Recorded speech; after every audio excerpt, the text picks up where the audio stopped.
Hospital Port as pride and dignity. Stop the New World Order. Welcome to HPANWO TV and welcome to this, the 43rd in my series of videos called Comments, Reply or Reply to Comments. I tried both. I end up sticking with Reply to Comments. Right, well, as the title suggests, this is the video in which I, the creator of these videos, reply to your comments. You who take the time and trouble to tell me what you think, to send me your praise, feedback, criticism, abuse. I get all of those. Now, I don't have time to reply to your comments by text, but I do feel obliged to give you some kind of reply because, like I said, you take the time and trouble to do this. I think I should answer. You take the time and trouble of everything on YouTube to watch my videos, which I think is very, I'm very grateful for and I appreciate that, which is why I feel obliged to give you some kind of reply. Now, you may think to yourself, well, hang on a minute, this is a long video, and this, I mean, some of my comments reply videos stretched to almost 10 hours. They say things like, well, I don't have time to watch a 10-hour video, man. It'll take me all day just to get one reply to your comment, to one comment I made from you. I can't be bothered. I just can't be bothered. That's fair enough. Well, guess what? You don't have to, for two reasons. Firstly, my comments reply videos are getting an awful lot shorter. In fact, I'm hoping this one will be the shortest because it's only like barely 2 weeks since the last one. And maybe every 2 weeks, I think, is not too. I think that's actually not too bad having them every 2 weeks. If you guys are all right with that, you seem to like them. Sometimes I think that's too often, but I think it may. I'll see how it goes. It depends on the number of uploads, but I'm doing them more often, which means they're getting shorter. Secondly, when I see your comment in the comments section, I will put a little tag on it. I'll put a little answer to your comment which says, "Thanks for your comment. It'll be answered approximately within," and I'll give you a timestamp: the first hour, the second hour, third hour, fourth hour, etc., etc. of the upcoming reply to comments video. This means that within that long video, however long it is, I will tell you within that video to the nearest hour when your comment will be answered by me. Which means the longest you're going to have to watch is just 1 hour. Now, another reason I do these comments reply videos, because I enjoy doing them. I think they're good fun. They're among my favourite videos, actually, and indeed you, the viewers, seem to like them. I mean, despite the people who complain about having to watch long videos, I know some of you watch them all the way through, even if you haven't got a comment, or even if you've got, even if you won't just watch the hour where I reply to you, you'll watch the whole thing. Anyway, so that's the reason why I'm doing them. So we're going to go and begin. It's just 2 weeks ago with the last comments reply video I did. And the first comment I've had since I've uploaded the last one is Williamism. Here we go. Right, Williamism says on reply to comments 42, send me a contact, i.e. PM, as hitting Wiltshire in June. Williamism, right. I'm actually not going to Wiltshire until next month, that's July, when I'll be speaking at the Basis Conference. That's in the second weekend of July. If you go to the Basis Project channel with Miles Johnston, he's done several fast blasts. He's put the details up on his website about the conference he's organising on the 9th, 10th, 11th of July. This coming month, that's in 1 month's time. I will be speaking there on one of the days. I'll be there for the whole weekend. As for PMs, the inbox on YouTube doesn't. I don't think YouTube do an inbox thing anymore. You could email me bennyj74@gmx.co.uk. Definitely right. Reply to comments 42. Mark. Oh, by the way, William, if you do get to the conference, do get your ticket soon. Because there's only 50 seats and they're selling fast. I don't know how many are left, maybe just a handful. But please do that. It'd be great to see you, mate. It really will. It'll be great to see you. I'm also hoping to go to the UFO Academy the weekend before with Kerry Cassidy's Wake and Aware. If it goes ahead, we don't know yet. But it'd be great to see you, mate. It'd be good to meet you. Marky Boy says on reply to comments 42, good to hear you're on KBS, mate. Interesting stuff. Your AJ impression is spot on. Oh, thank you, Dr. Judy Ward. He's not an easy voice to do. But yeah, the Kev Baker Show. I love doing the Kev Baker Show. It's great. Kev's a good guy. He really is. But thanks, Marky. Oh, you're getting a love heart for that. Reply to comments 42, Gary Robinson says, I just realised I don't think I contributed a single interesting comment this month. We'll listen, as always, though, Ben. Cheers. Oh, thanks, Gary. This is what I mean about people, even if they don't make comments, they still watch my videos. Besides, Gary, you do have an alter ego, if you remember. You did inform me who it was. And you did put a few comments on that, with that one. Reply to comments 42. Charles Unleashed says, Pandora had a clay jar. It was Hercules that had the box. All right, completely different story. It also takes a high level of genius to sum up a whole field of academic study to 7 nutters around a table. Well, I don't know about that, Charles. I mean, people do that to us all the time, mate. You know, it's the tinfoil hatters and things like that. As for Pandora's box, I mean, the story. Right, I'm not familiar with the entire story, but I know that there was some idea that there was some container that had all the evil in the world. It's very, very similar to the Adam and Eve story with the apple and the ring in Lord of the Rings. And so the evil in the world, the things that are wrong with the world, can be personified. There's like an explanation for them, and also an object which is tangible. Because people very often are confused by the bad things that happen in the world and upset by them, you see. Oh, reply to comments 42. Charles Unleashed says, well, of course you and Rin don't agree on anything. You're married to her. Come on, she's reported into you already, did she? Where we went to Gretna Green. Dear me, that was quick, I tell you. We didn't even have any decent guests. Charles Unleashed says, so someone called the unwanted ginger Lego, who I can't see. Why is it I can't see some comments on this comments list? I don't understand. It's weird, I just don't understand it, but they don't appear on this comments list. But anyway, he replies to the unwanted ginger Lego, didn't donate what exactly? Alright, I don't know what that means at all. Ian R. Crane dies. This is an older video. Kiki on the trail says, the fight needs to continue now more than ever. Just hearing this sad news now as I took a sabbatical from all media for the last 6 months, I urge enlightened people all over the world to keep Ian's fight going. We honour him by exposing the traitors to humanity. Absolutely, Kiki. You're getting a love heart for that. Yeah. I don't think we'll ever forget Ian. We're never going to forget him. He will always be in our hearts. We'll always remember him. But the job that he did, which one man in one lifetime could never achieve, the rest of us will carry on. And one of the best things he did is I think he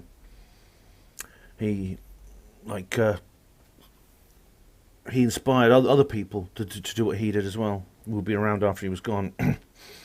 Charles Unleashed says in reply to comments 42, yes, David Paulides is a con man, claiming to be a veteran 20-year detective to give yourself credibility when you're actually a former court liaison officer with criminal convictions is absurd and highly misleading.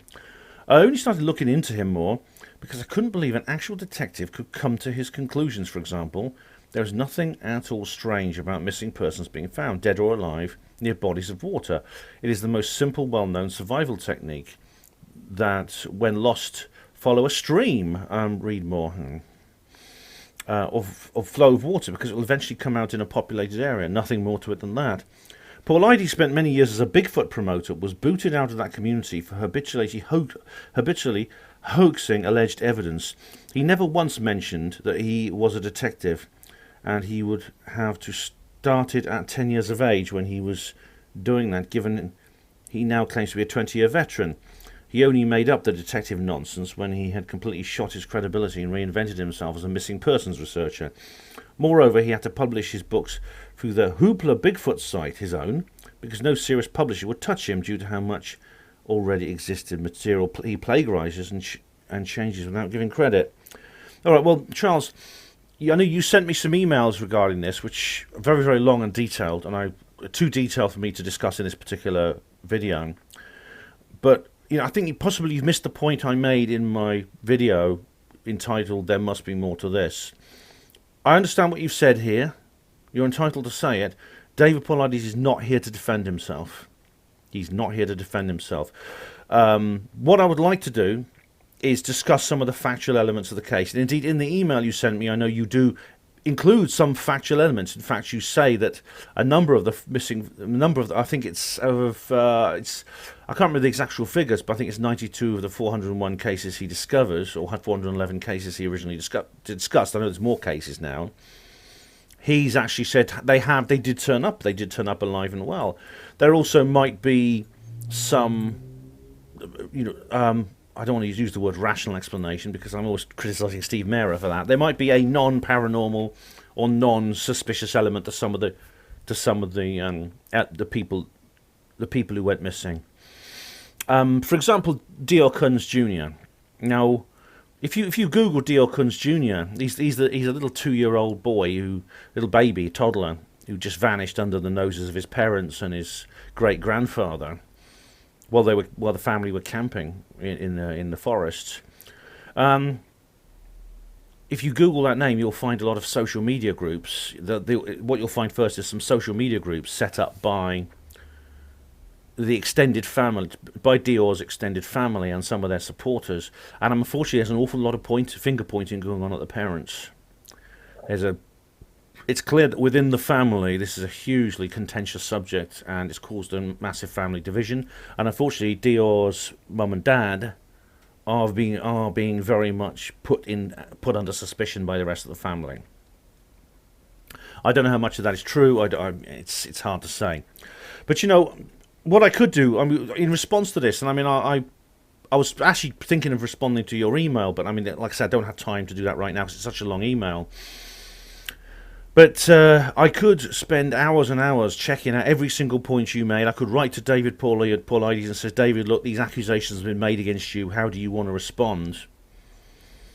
Or I could try to defend him myself by digging up the other side of the story. But what I'd rather do, Charles, is now discuss the factual elements of the various cases you dispute. And this goes for a lot of the other people you talk about, Betty and Barney Hill, who else? All the other people you list as suspicious, Travis Walton, etc., etc. It's like you've surrounded these.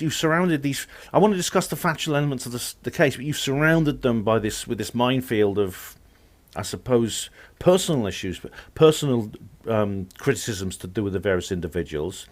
What I'd like to do is get across that minefield into the areas where we can discuss the factual case, but I think you seem to want to dwell within that minefield. That is the point I made. That's kind of, my film, There Must Be More to This, was kind of a reply to you, primarily, not just you, there were others, and the comments you made. I'd like to get through that to the factual elements of the case. So I'd love to have a discussion with you about the factual elements of the cases Paulides discussed, because as you say in your email, there clearly are suspicious elements to some of the cases. For example, Dominic Philippidis. I know now. The thing is, Paulides didn't actually deal with this one himself. He did only mention it when other people looked into it. This was a guy who disappeared and then reappeared in very strange circumstances. He was this Canadian bloke who went skiing in New York, at the White Mountain, New York. Disappeared while he was just skiing along the piste with all his friends. Turned up in Sacramento, California, like a week later. Completely no memory, completely wondering where the hell he'd been. Oh, yeah. So perhaps we could go through some of these cases then, Charles. I think that's the best thing to do. Reply to comments 42. Jim Skim Pivot says, thanks for the responses. I never said you claimed anyone was a compliant coward, Ben. I was referring to the fact that Apollo deniers willing to say Apollo was a hoax are the only ones who tacitly or directly claim that the astronauts, NASA, and all of academia now stay silent about a global subterfuge somehow for fear of consequences, apparently dished out by NASA's Black Ops Accidental Death and Revenge Department. Well, inevitably, Jim, that's right. We are accusing an institution of a massive fraud. Yes, so that's true. I don't make any apologies for that. Maybe I didn't say that. I can't remember exactly what the conversation was exactly. I don't think I am. I don't know if I've made any personal comments about any particular astronaut. As far as the Accidental Death and Revenge Department, look at Just look at Thomas Ronald Barron. Look at Gus Grissom and his crew. I mean, a lot of them, very convenient accidents happened during the creation of the Apollo missions, during the early days before they actually launched. Jim continues. Jim Skim Pivot. Strangely enough, no Apollo denier has ever stated why any of Apollo had to be fate, nor have they said precisely which aspects of physics any part of Apollo flouted. Good guys or not, Henderson, Alan Walsh, and a lot of other Apollo deniers have told easily provable lies. That's where you're wrong, Jin. We actually explain exactly why we believe certain elements of the Apollo missions, or indeed the Apollo missions themselves, had to be fate. We explain exactly where the discrepancy is between the alleged missions and then the mission plans and how the missions worked out, and the feasibility of that, and the reasons why, the way to deal with this discrepancy was indeed to create a fake mission. Jin continues. All of my Apollo statements check out. All of theirs, as referred to, are lies and not based on anything but personal opinion unsupported by evidence. Well, I know you and several other people have made comments, specific factual counterclaims to what was said in the Apollo Detectives, and I appreciate that. I am actually going to share that with Neil Peel and the rest of the team, and hopefully we will address those. Jen continues. If Henderson is going to make flat assertions that a space vehicle compartment is made out of a particle board, you really need to respond with, hold on a minute, Scott, how do you know that? But I can tell you now what his answer will be. It'll be, it's obvious, anyone can see it's a particle board. This isn't skepticism, Ben. That is presenting a personal opinion as a fact. In other words, lying. Well, Jen, I'll have to address the points you made and other people have made. Okay, I'll pass it on to Neil Peel. I've already actually mentioned to him that you've put comments as a result of this.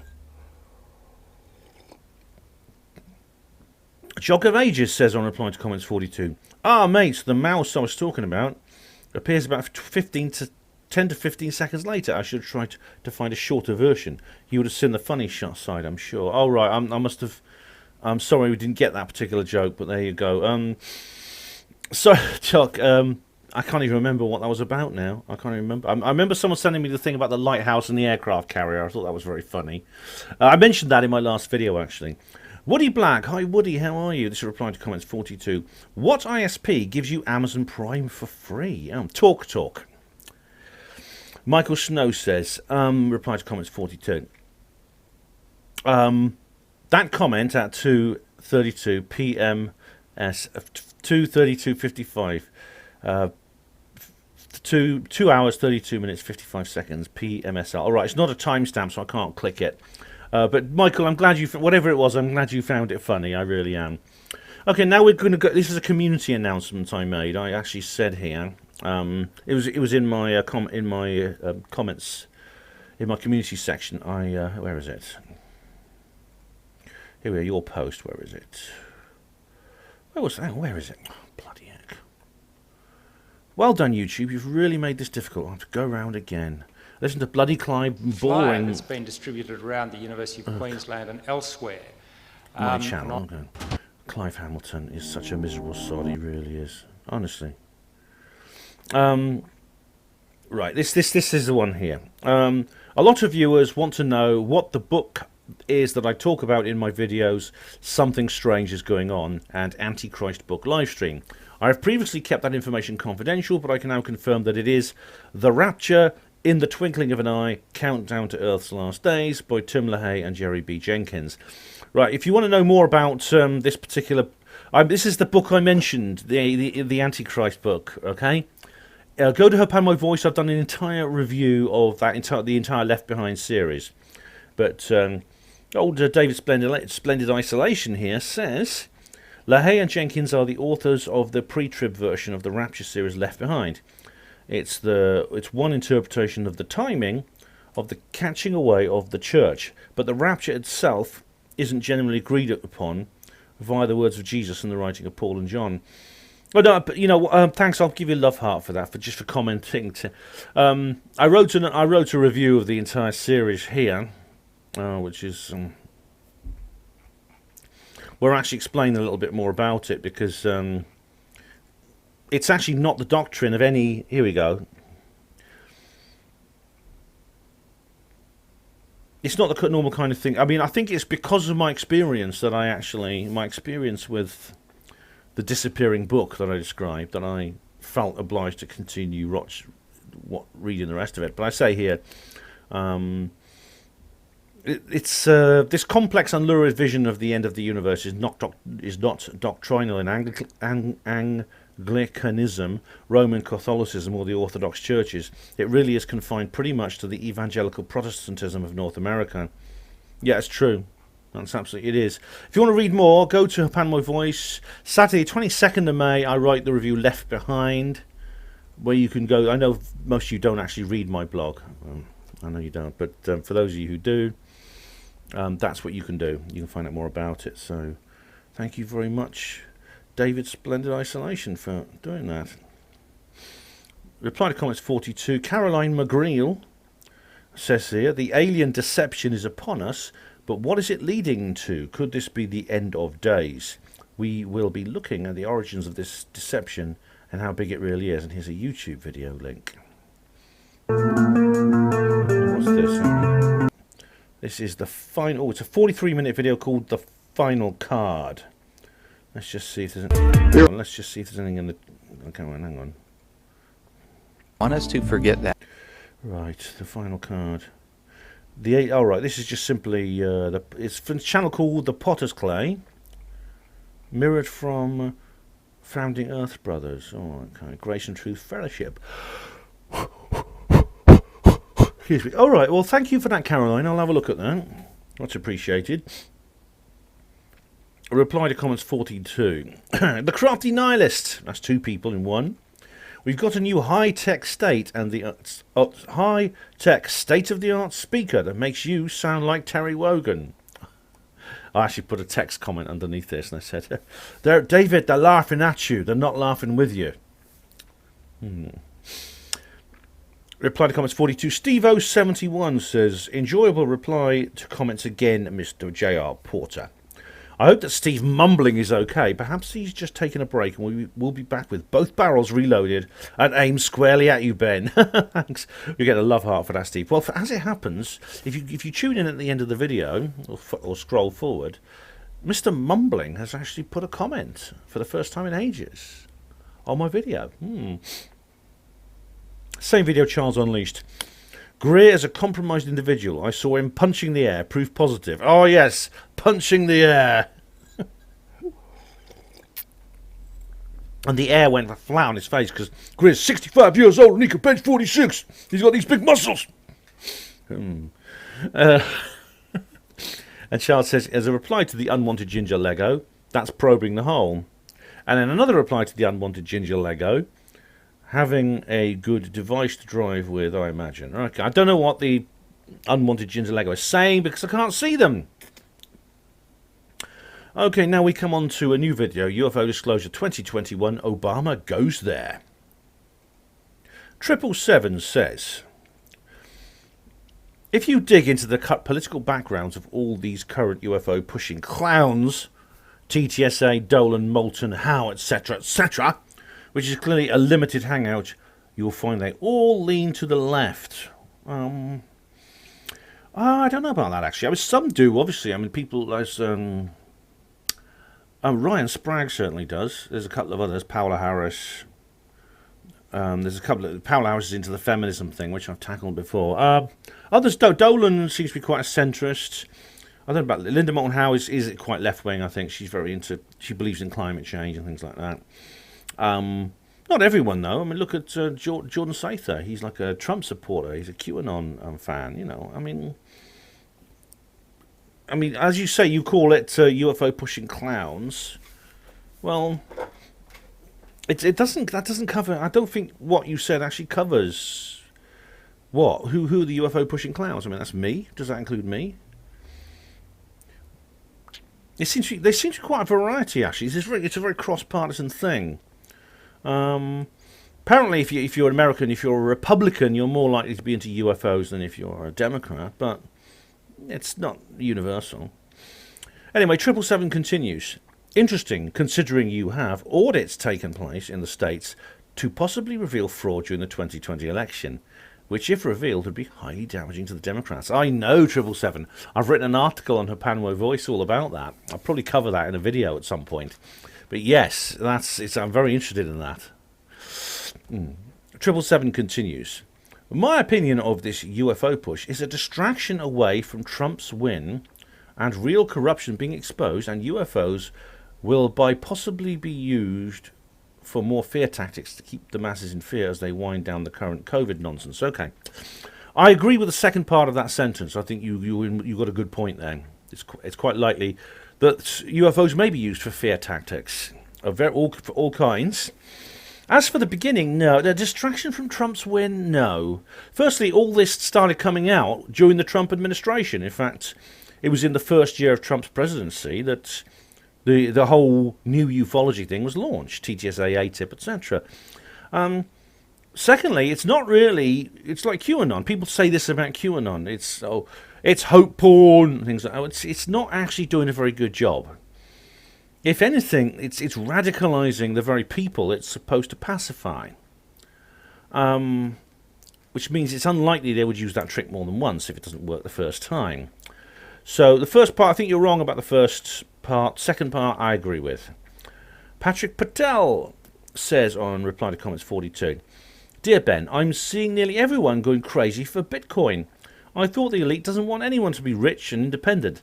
That's why they want everyone to convert their real physical wealth into intangible Bitcoin. Do you think they will eventually outlaw Bitcoin and everyone who invested in it will have zero? I feel they may want to create a new proper government-backed cryptocurrency. Majority of the population will agree with that. That's the reset. What are your views? I don't think Bitcoin is the case. I think, Patrick, several people have actually made this point. They've said, well, Bitcoin is just another form of like cashless fiat currency, when it's actually not. It is electronic, like it's non-physical, but it's not connected to any independent banking system. It's decentralized. It has a kind of existential weight almost as a solid object because there's a fixed amount of it. So it's much more like a mineral. It's actually very similar to gold in that respect. I know a lot of people are after Bitcoin. I personally am not. Something I've never really got into. Maybe I should. I mean, other people like Niall Murphy, for example, he's made his fortune in Bitcoin. And whether that boat has sailed now, it's too late, I don't know. But as for whether I outlaw Bitcoin, I don't think it's possible to outlaw it because it's in a blockchain system. You see, this is another reason why it's not like a fiat currency. You say it'll be, what do you say here? They'll outlaw it, and anyone invested will have zero. I feel they may want to create a proper government-backed currency, or they'll do that. It'll be like from the Federal Reserve Bank of England system, but it won't be a cryptocurrency, but it will be electronic cash. It won't be cryptocurrency because it will be like current electronic money. It'll be something that comes under fractional reserve lending, which means it can be issued against capital within the bank, and it can be issued against capital with the bank more than the actual capital within the bank, which is one of the big problems with current cash. This is what leads to things like runaway inflation and stuff like that. Bitcoin is part of a blockchain system. You can't actually get rid of that if people choose to use it. So I don't think you have to worry about people investigating it having zero. I don't think the government can outlaw it. They could try to stop people using it, but it's going to be very difficult when you consider how it's stored and transacted. I tell you, if you want, Patrick, if you want to know more about Bitcoin, go to Niall Murphy's channel through an opaque lens, because he's one of the best commentators on Bitcoin around. He himself has used it, and he's earned a healthy living from it. And then you'll learn more about that, because I'm not an expert on this. But if you go to HPANWO Radio, you'll see I did a cryptocurrency special show with Niall and several other people. And Patrick Patel says on the same video, thanks for the replies, I really appreciate it. You're very welcome, Patrick. You're getting a love heart for that. David Smith says in reply to comments 42, The news says COVID is real and deadly. Fake. The news says drink lots of alcohol to help businesses. True. Well, one is horrible and the other's lovely. Time for another freedom pint, I think. But right now in the news, there's lots of jabbering about. Today, they've just been going on about how they're bringing in local lockdown systems in Lancashire to deal with the new variants. Now you can't call it the Indian variant; you've got to call it the Sigma variant or something. I don't know what's going on, but Tony Blair's saying, "Get vaccinated." I'd have no sympathy for people who don't get vaccinated and things like that. They're now talking about people having a third vaccine.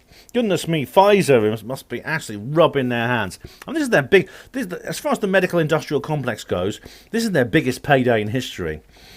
But of course, the problem with what they're essentially saying now is, if they decide to suspend the lockdown, which is now less than 2 weeks away, the actual. Yeah, it's just over 2 weeks, just under 2 weeks away. If they decide to spend it now because of a third wave, well then, when they lift it again, there could be a fourth wave or a fifth wave. We'll be stuck in an infinite cycle of waves and lockdowns. This is the problem. But I don't know how they're going to sell it, I think they might have to come up with what 777 suggested. I think they're going to have to come up with something else. Of course, they have to have something. They can't leave us in peace. There has to be some kind of crisis at all times. Because their relationship to the people now in the government is dependent on there being crises. And so if there's no real crisis, they'll just make one up. All right, so David Smith says, Ben, Sam Harris does charge for his podcast and app, but if you email him and explain how poor you are, they'll set up a free account. I know because they gave me a free account. And nobody's claiming that information is going to change the fabric of what is commonly held as true. David Icke and people like his are claiming the information they have is important, but they put up a paywall. I don't know anyone who makes those same claims only to put up a monetary barrier. That's the difference. David, okay. As far as Sam, I should have remembered this actually. Sam Harris did say, if you can't afford the podcast, just email me and we'll let you in for free. I'm tempted to do. I think that's very good of him to do that. I'm tempted to do it, but it would be just dishonest because I'm not. I'm not poor to the point where I can't afford to pay for his podcast. So if I write to him and say, "Could you let me in for free?" It'd be dishonest because I could afford to pay for his paywall if I wanted to. It's just I don't want to. I don't find him that interesting, to be honest. As for the paywall for David Icke,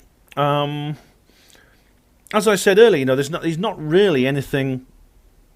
It's not really any. He's not trying to sell something that's not there. He also does put out a lot of information for free. I don't think there's actually anything immoral about putting up a monetary barrier for a certain select amount of what you produce. I don't believe David would put something truly essential behind a paywall. I don't think he would. I think he would put it out for free.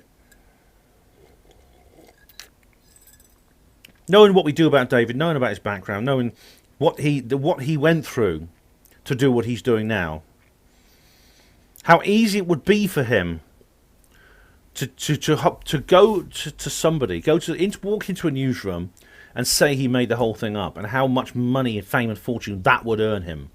He could do that any time. He could just walk into any news station on the earth, says, "I'm David Icke, I want to do a mea culpa. Sit me down, I'll tell you how I made the whole thing up. It was a big money-making scam. The BBC weren't paying me enough.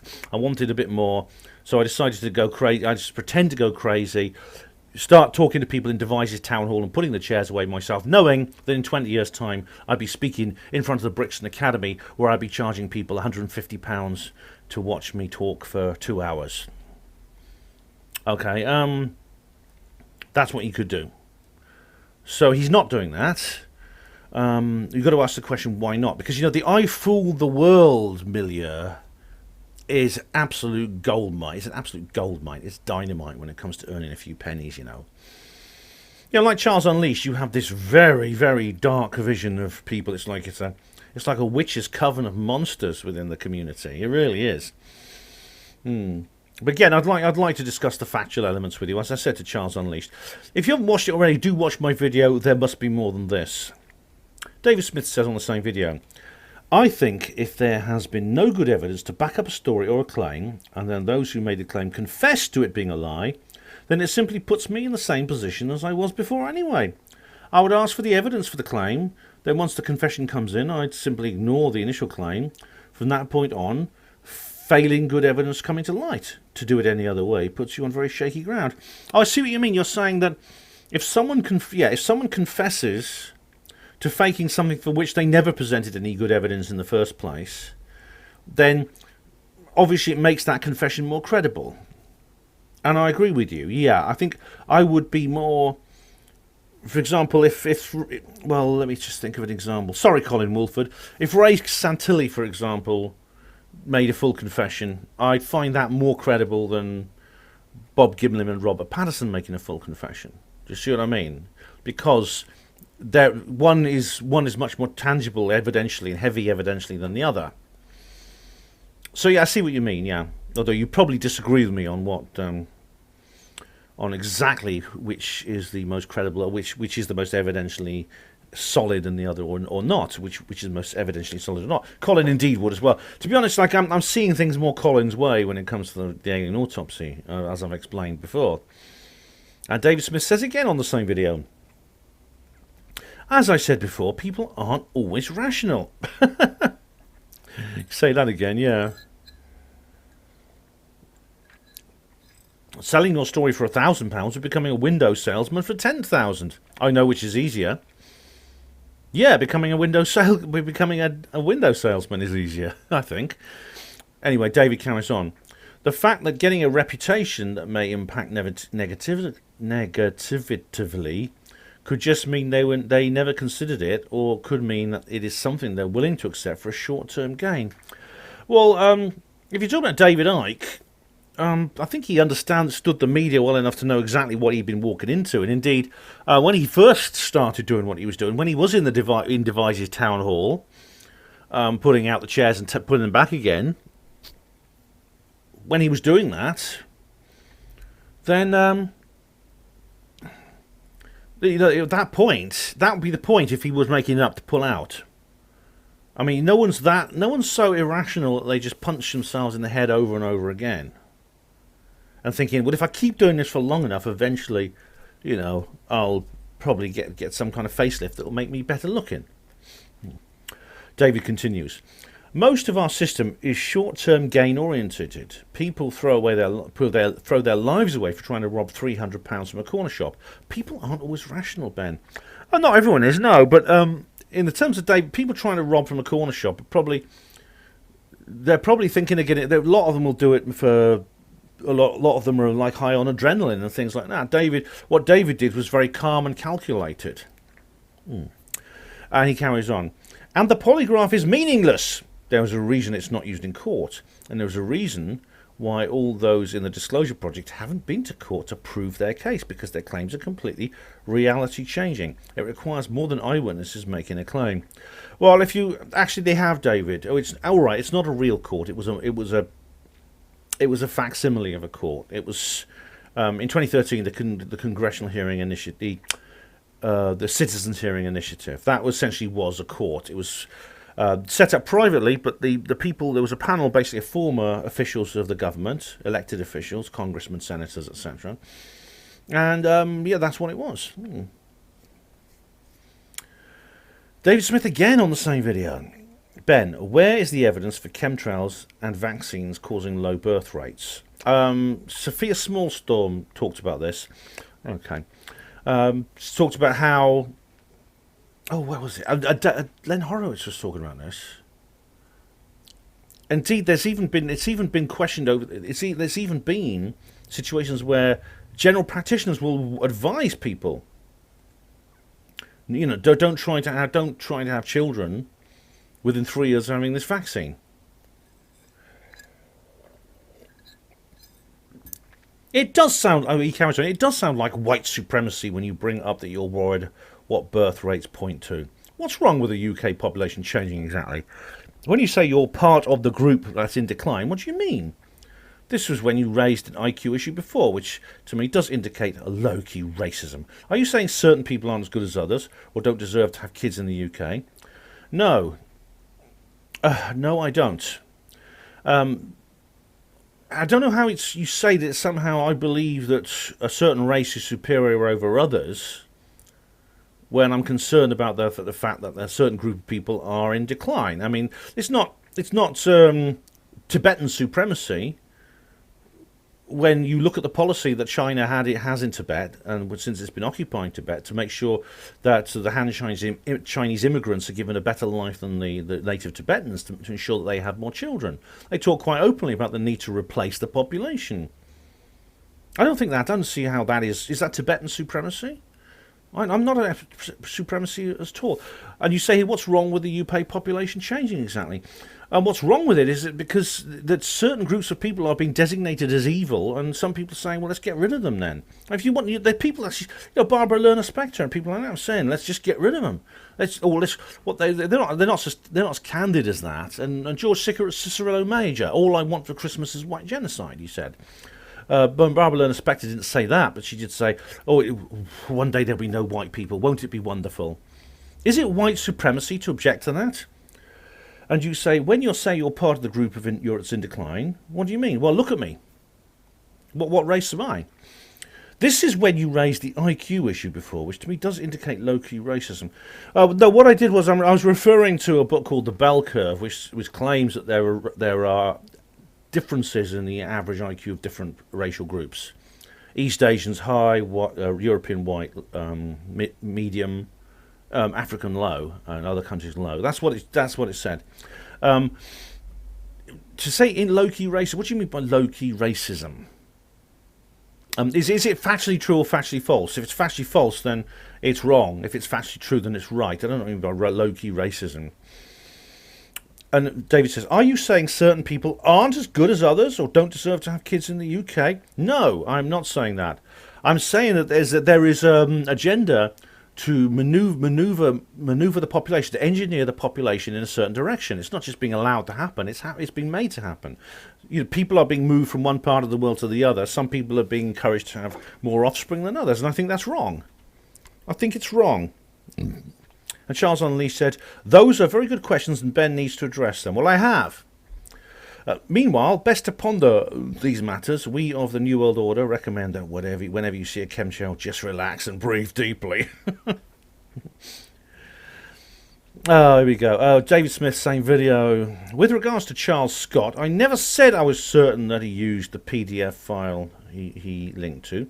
Only that it looked like it from what I could remember. All right, well, if I got that wrong, I'm sorry about that. If he says he didn't, then I'm happy to accept that. The PDF that he linked to did state that there were issues with coming to conclusions about what the object as, like I said before, there was no way for them to determine the mass of the object and other variables. And we're coming to conclusion. Okay, well, perhaps Charles could answer that. Honestly, the thing is, Charles has put so much material out there. I can't hold it all in my head. I can't, and I don't have time to study it in detail. This is why I've left it. You and Charles Unleashed obviously want to address this in more detail than I do, or have the time to address it in more detail than I do. Oh, there's another one from David Smith on reply to comments 42. We can determine if something is random or not by prior examples and other investigations. All right, this is referring to the pareidolia things, yeah? When we find causes and continue pushing further and further, linking a causal chain of events, a chain of causal events until we understand more about what's going on, then we can see if it's more likely random or not. Correct. For example, we know that Michelangelo painted the Sistine Chapel. I gave the example of the Sistine Chapel mural. We know it's a painting because Michelangelo painted it. The problem is that, I mean, you may well answer this point in a minute, the problem is that the skeptics of EVP, they tend to avoid the very process you're explaining here. They completely ignore it. You see what I mean? So the skeptics essentially are guilty of exactly what you're saying here. They say they don't determine if something is random or not. They don't bother looking at prior examples or any other investigation. They don't look for causes pushing further and further, linking a chain of causal events. They're not willing to understand those things, you see. He carries on. Listening to voices on electronic devices, as far as the evidence suggests, is random. No, it's all right. I see what you mean. Yes, it is, but the actual individual voices are. But sometimes, for example, the thing is, EVP is not just you don't walk into somewhere and switch on something and then switch it off again. If you look at what Don Phillips does, he does a systematic study of an entire area. Sometimes you get separate recordings. The BBC, interesting, the BBC of all people, in that they did a documentary, I Want to Believe in Ghosts. It was Joe Swash, the actor from EastEnders. He was in it. They inadvertently picked up EVP on two separate recording devices. They had two cameras set up, two microphones, and an EVP was picked up on two microphones. That's not random. David continues. It requires people to interpret those voices, and they often make little sense. This is not the same as comparing it to a song. While some people can get words wrong, see Peter Kay's song lyric sketch. I know, he's funny, he is. By and large, we all experience the same words. EVP remains thoroughly unproven. Okay, really? Okay, well, where's the cut-off point then? You're talking about a piece of sound, a collection of sounds. You say listening to voices is random, and people interpret those voices, and they often make little sense. So, okay, so supposedly, if you interpret another sound and it makes sense to you, you're comparing it to a song. People can get the words wrong. Okay. When you listen to an organised sound, such as a piece of music, like a song, whether it's by Peter Kay, a funny song by Peter Kay or someone else, everyone interprets the same thing. Okay, well, what you're dealing with here is a point where I have to ask you. There's obviously there must be some kind of continuum between the EVP static and the song that you're referring to. So, where is the cut-off point between them, where you will take one seriously and reject the other? Where's the statistical ceiling above which you will no longer make these points about EVP? Because until you do, then why can't I use the Sistine Chapel mural? Why can't I use a Beethoven opera and try to dismiss it as random noise? Of course you can't, for the reasons I've explained. We know Beethoven composed the music. We knew Michelangelo did the frescoes, but did the mural. But still. You see what I mean? So in that case, of course, when you say unproven, I don't see how you can prove EVP. But at the same time, the dismissal of EVP, I think, is wrong in this case. David carries on. Also, with regards to winning the lottery several times in a row, whilst it may be suspicious, it wouldn't get anyone into trouble unless good evidence was found that they indeed were cheating. Correct. That's the point made in this book, Beyond Coincidence. Until then, it remains a coincidence. Even winning a single jackpot has amazingly high odds. But it's still a coincidence. It only stops being a coincidence when good evidence can be shown linking the events together. Well, that's essentially the point I was making. This is basically, in this hypothetical court case in this book, Beyond Coincidence, they were saying, if no one can actually find a actual positive evidence of fraud, then the defendant can stand up, say to the judge, Your Honour, I'm just a very lucky guy, sit down again, and can be acquitted.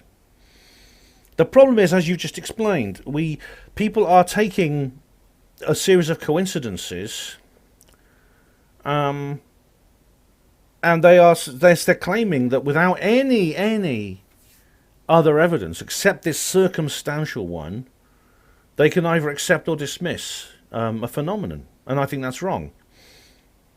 Right, here we go. Oh, David's on a roll. Replying to comments 42. I'm not sure how much interest and money, and money, yes, of course. Behold the witch, burn the witch, evil people. Someone can make for a UFO story back then, but obviously it was enough for a Fire in the Sky movie. Yes, of course, that was, exactly.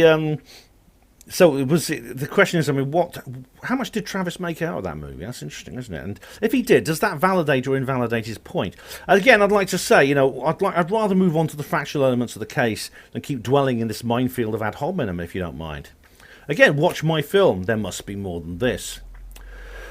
And I'm saying polygraphs are bunk no matter who's taking them and what the result is. All right, well, he carries on. There have been cases where serial killers have been caught by the police, given a polygraph, passed, released, murdered more victims before subsequently being caught and proven guilty with actual evidence.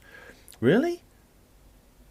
So, well, the thing is, if the police catch someone, if they catch a suspect, use a polygraph, because they do sometimes. I don't think, you see, again, you cannot, obviously if there's no further evidence, you have to release the suspect. Because the polygraph, whatever the results are, you say they passed the polygraph. If they failed the polygraph, they still have to release the suspect. The police can't take you in, they can't pick up a rando off the street, give them a polygraph, fail the polygraph, then and just say, right, we're going to charge you. So it makes no difference whether the serial killer passed or failed the polygraph. This is like Richard D. Hall with his Peter Hyatt thing, you know. Oh, just take the old lady off the street. She failed. Yeah, she was outside. She was hobbling along on a Zimmer while the bank robbery was taking place. But if she fails the Peter Hyatt test, that's it, because that's all you need, according to Richard D. Hall. Peter Hyatt is all you need to solve every mystery in the world. He's a magic wand that Richard has been waving at everything. And as far as Richard's concerned, it closes the case. Richard has stopped talking to witnesses. He's stopped talking to researchers. He's not consulting with anyone now other than Peter Hyatt.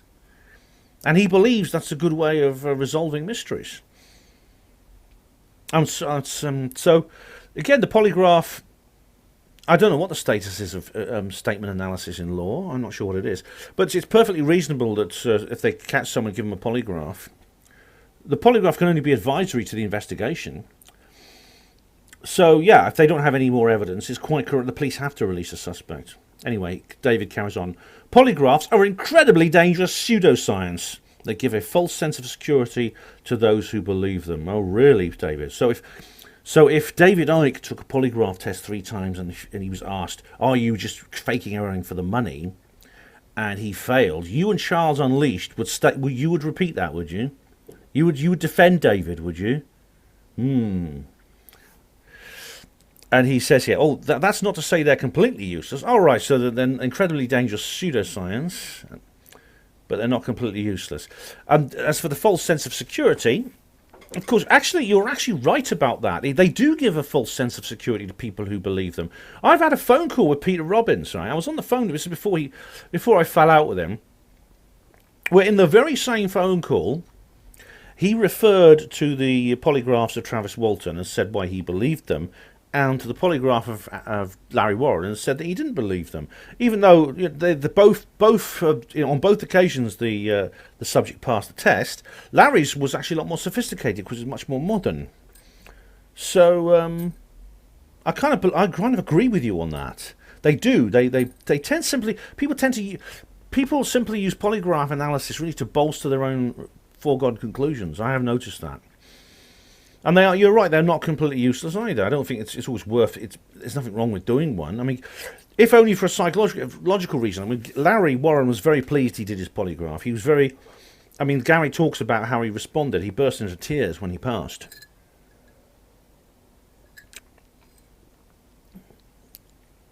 You see, and that is to Gary Heseltine, who's a trained interrogator.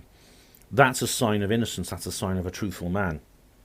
Anyway, let's carry on. Part of the polygraph test is to almost interrogate the subject, and if they believe the polygraph is really able to detect lies, this can often lead to confessions before the test has even begun. I noticed, David, in that awful bloody program with which Confessions of an Alien Abductee, Miles Johnston did his own recording of Marie Connolly's polygraph. It's edited down to like about 5 minutes in the actual disgusting program. But Miles put the whole 2-hour thing up on Basis. I think he's gone now. I think he took it down. But when the polygraph guy turns up, one of the first thing he does is, I mean, before he even starts the test with Marie, they're sitting down and like having a cup of tea first, and he's challenging her on her beliefs in aliens and UFOs. Very, very interesting. It's very interesting. And I knew exactly what he was doing, exactly what you just said. He was just testing her. He was just testing to see what she said before the test when she encountered dissent for her beliefs. Anyway, David carries on. Sometimes the confessions come after the test when the polygrapher points out the test indicates lying, which it doesn't. It's all bullshit. That's right. Well, in the case, obviously... that sometimes works. In the case of Marie, she stuck by her story when the polygrapher told her that she'd failed. Interestingly, Marie Kay, alien contactee and abductee, are you saying now that when she failed her polygraph test, you would not use that as an indication that she was lying? This is a test for you, David, whether you actually mean what you're saying. Okay, we come on to a new film now, the Lord of the Rings review. And Ravenhill, Mystery Sword Merchant, 1968, says, "Hi, Ben. I was never impressed with Jackson. I preferred Ralph Bakshi interpretation of Lord of the Rings instead. I'm off to bed. Good nighty." Night. So, is that? Oh, that's the cartoon, isn't it? Yeah. I saw that when I was a kid. Film. Yeah, I remember this. Yeah, Lord of the Rings films. Lord of the Rings adaptations. Because I remember, I want to look this up quickly because I did see it years ago. I actually watched it again. Legacy adaptations, film and television. Lord of the Rings filmmakers. Stanley Kubrick considered making one. Oh right, here we go. Ralph Bakshi made an animated film version. That's it. Oh yes, I remember this. I saw this when I was a little kid. An animated dark fantasy adventure film directed by Ralph Bakshi. Yes. I actually watched this before I read the book when I was a little kid, and I remember thinking it was pretty good. I went and read the books after that, and it's quite an interesting. It is quite, what's the word? Faithful to the story, to the book itself, in the same way that the Peter Jackson ones were. I did enjoy that. There wasn't a lot of difference in my view, Ravenhill, because obviously one was animated and one was live action. But I mean, they both were similar in plot and similar in theme, characterization. They were both very faithful to the original text. So there's not a lot of difference between the interpretations. Obviously, one was animated and one was live action. That's the main difference. Sue Hayward Tonkin says, This is a favourite of mine as well. I was blown away that it's 21 years old. Wow. Well, Sue, yeah, I actually made a mistake. It's actually 2001, not 2000. I'm sure I saw it in 2000. But it's listed as a 2001 movie, so it's almost 21 years old. Yeah. Very, very good for its age. I mean, it's aged very well, actually. Still looks very good. I mean, some of the special effects are actually considerably dated now, you can tell. But really, for the time it was made, it was excellent. Monopod BS says on Lord of the Rings film review, "As you'll remember, Cinema Paradiso provides a glorious celebration of old-style cinema set in Italy from 1904 onwards, with Alfredo as a projectionist in the small town of Bagheria Cinema. Alfredo becomes 8-year-old Salvatore's mentor and shows him how to operate the projection equipment." Oh man, oh that's lovely. I'm so glad they keep these traditions alive. I'm so glad they do. Definitely, and Sicily, they tend to in a place like that in southern Italy. Tends to be a place like that.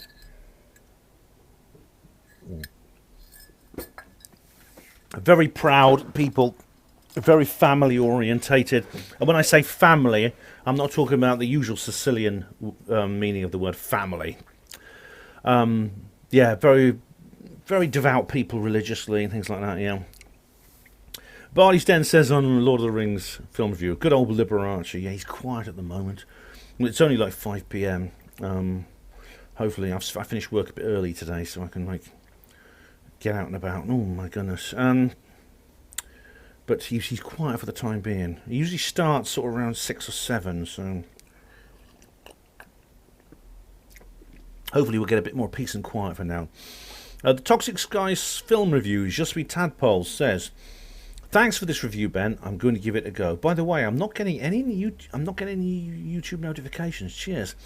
Oh, Tadpole, not you and all. Bloody hell. I found I've been unsubbed from a few channels. I mean, quite a lot actually recently. I've noticed a whole series of channels I've been unsubbed from. Sometimes like I say, I get no notifications and I think they've just stopped uploading. I'll go back and check and I've seen they've been active and I've just been unsubbed. So I think you'll just have to keep rechecking, Jesus Sweet. I mean, I know you on Facebook as well, so you can always just contact me there, because I know you and I are in touch on Facebook as well. So check yeah. Toxic Skies film reviews, just we Tadpole also says, and for anyone doubting geoengineering, it's already been admitted years ago by Professor David Keith of Harvard, no less. Oh yeah, that's right. I remember that. I don't remember the name of the guy, but I remember them. So that's 1 hour done already. But you know what, Tadpole? Funny that there was a news story just a couple of days ago about geoengineering and about what it was doing, and it's like it's a proposition. And of course, if it's a proposition, basically that's code for we've been doing it covertly for a long time anyway. That's how governments work. So that's 1 hour done, ladies and gents. I'll be back shortly. Okay, I'm back for hour number 2 now. I'm not even going to make any kind of prediction about how long this video is going to be, because I always get those things. It never comes out that way, does it? But anyway, Just Be Tadpole says on Apollo Detectives, Unsuitable Astronauts. Good to see you bury the hatchet. I don't know the details, but somebody shows more maturity than most you see these days. I'm binge watching space stuff these days since my own UFO sighting at Hogmanay. Thanks for this vid, Ben. Great stuff. Oh, you're very welcome, Je suis Tadpole. I'll get you a love heart for that. Remember, you told me on Facebook about your UFO sighting. So if you want to say publicly what it is and talk about it publicly, that's fine. I won't repeat it. Yes, I have actually buried the hatchet with somebody. Well, I don't know if it's buried the hatchet. I'm willing to... I've changed my policy towards a certain individual who you'll be hearing more about in a minute, because he has actually commented, and I'll be reading out his comments soon. Lord of the Rings film review.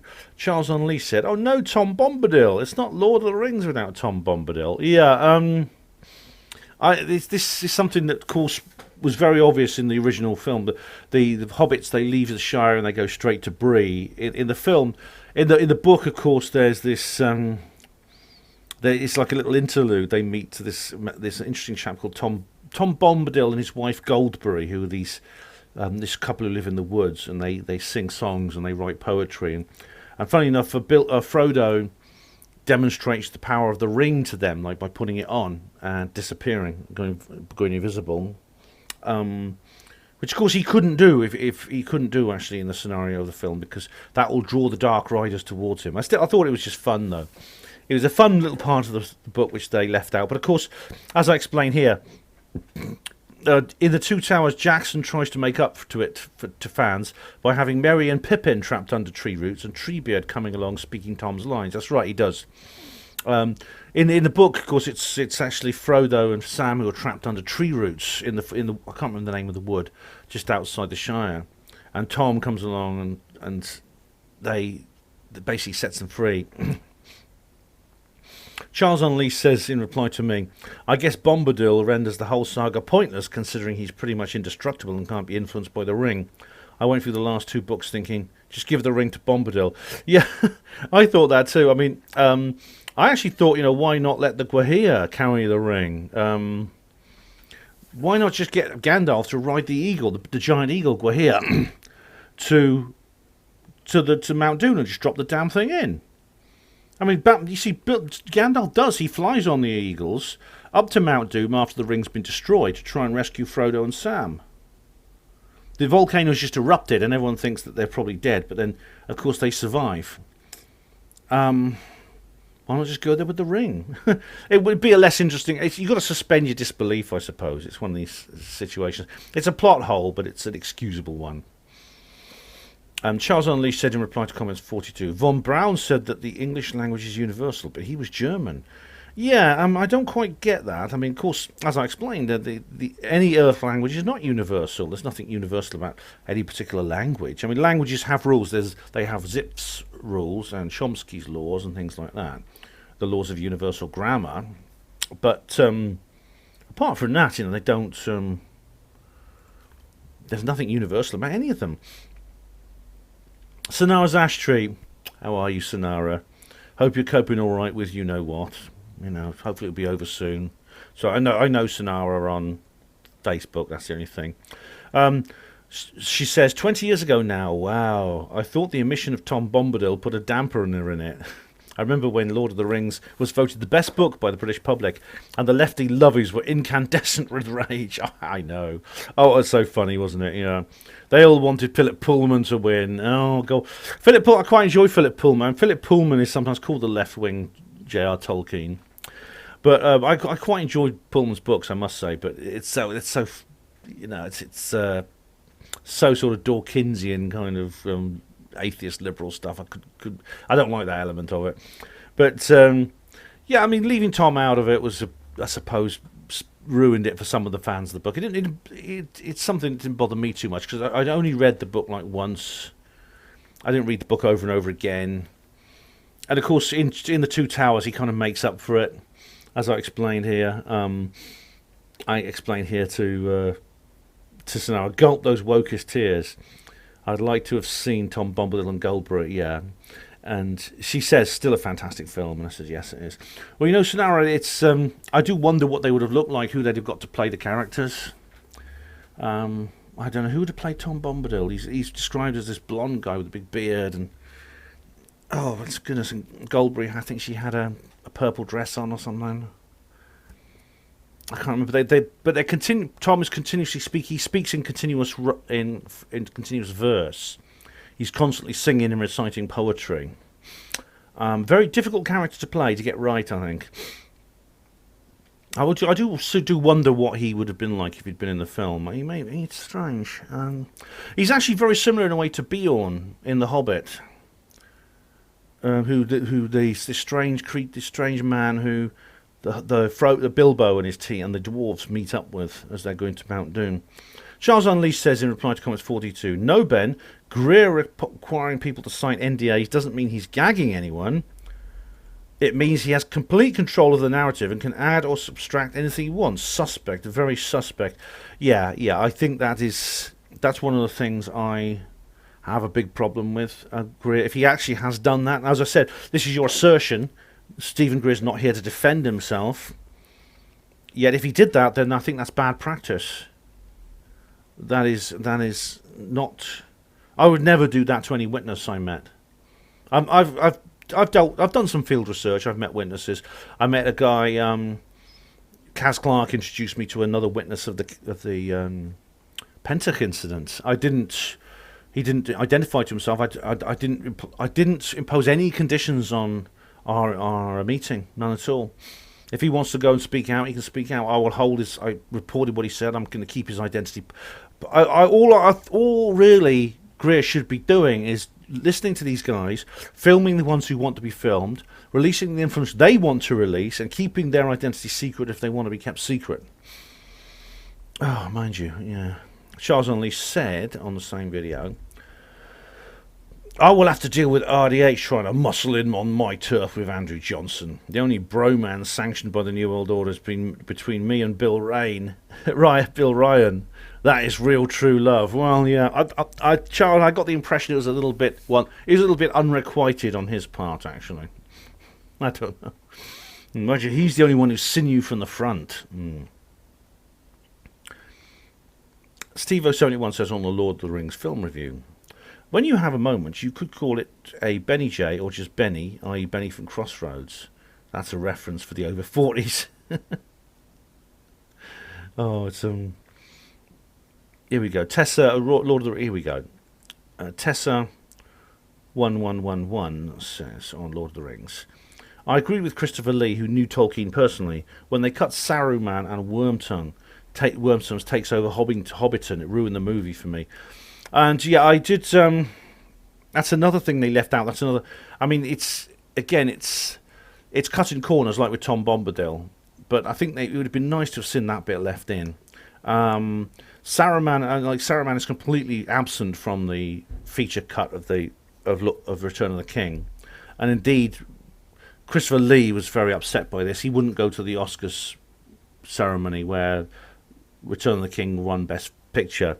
In the extended version of the DVD, he appears. There's a scene at the end where basically he gets killed. So there's a scene at the beginning of the Return of the King where Isengard is flooded because the Ents basically destroy the dam and flood the whole valley. This, of course, floods the underground mine as well, and he's killed by Wormtongue. It's a really amazing thing. And it's the last scene, the Scourging of the Shire, is moving. See, Frodo lets Saruman go, and Saruman actually feels he's been in a sense his his plan for revenge backfires by Frodo's mercy. You see this in several fictional scenarios, actually, where a person's refusal to act on their hatred destroys the person committing the revenge, destroys their motive. And you see, what's more, there's magic. They have magic power that makes the trees regrow and things like that. I do think that they should have had that scene at the end. Brought Saruman back. I mean, the thing is, it may have made the film too long. That's the problem. But they could have done it. They could have brought it in for the extended edition. I don't see why they couldn't have done that. And Tessa also says they could have trimmed some of those orc battles. Bored me silly consonants, rush, owl, rush, grunt scenes. I don't know. I mean, I'm not sure. I quite like those. I must admit, I enjoyed those. I really do. But I did think they were quite good. But yeah, I mean, it would be nice to have seen the Scourging of the Shire at the end. Charles Scott says on the Apollo Detectives Unsuitable Astronauts, Ben. This, right, oh dear. Charles has cut and pasted his comment here again, which he's done before. I've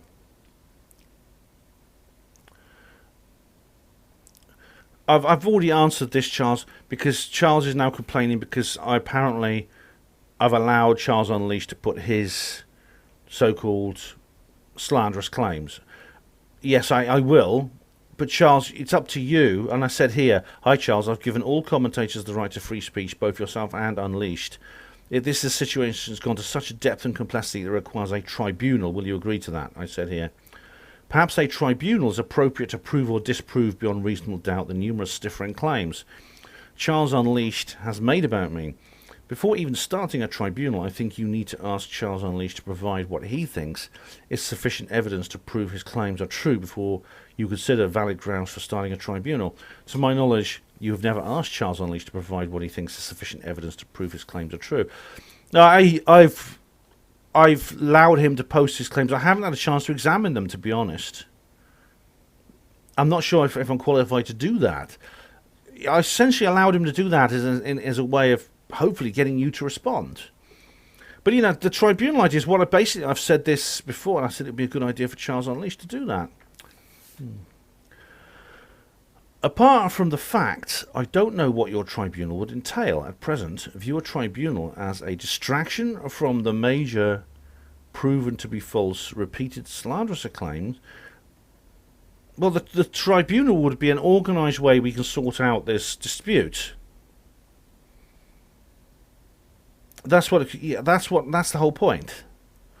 The Charles Unleashed gibberish maths comment formulae do not correlate with my formulae in UFO Truth magazine. In the reference, and can be found in your video comments section. UFO Disclosure 2021 on St. Theo's Day. I took a screenshot weeks ago just in case Unleashed or something else deletes or edits his gibberish maths comment. It's also a distraction from the proven to be false claims by Steve Mumbling and David Smith to say I used formulae in the UFO Truth magazine reference that correlates with their claims.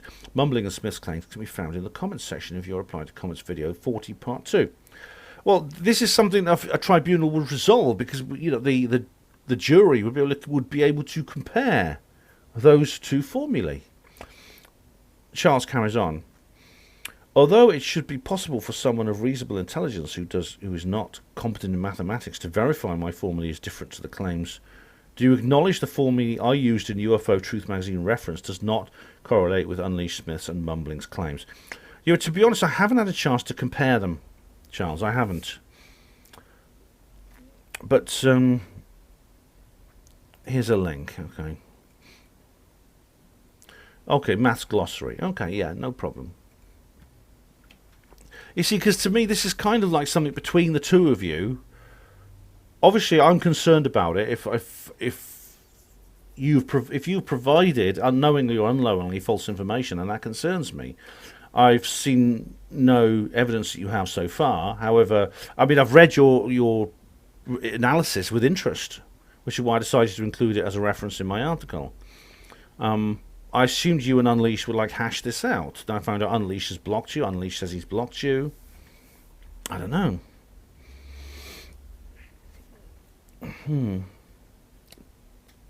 I'm confused. But anyway, a tribunal would sort that out. I think it would. UFO Disclosure 2021, Obama goes there. John Nolan said, "Hi Ben, the best UFO story I heard took place in 1970s. Two guys were camping out in Monument Valley because they loved John Wayne movies. Later that night, they'd seen 4 sets of car floodlights coming across the valley. When they stopped, people got out for a few minutes, and a few minutes later, a UFO came out of nowhere and landed in front of the cars, so they could not see what was going on."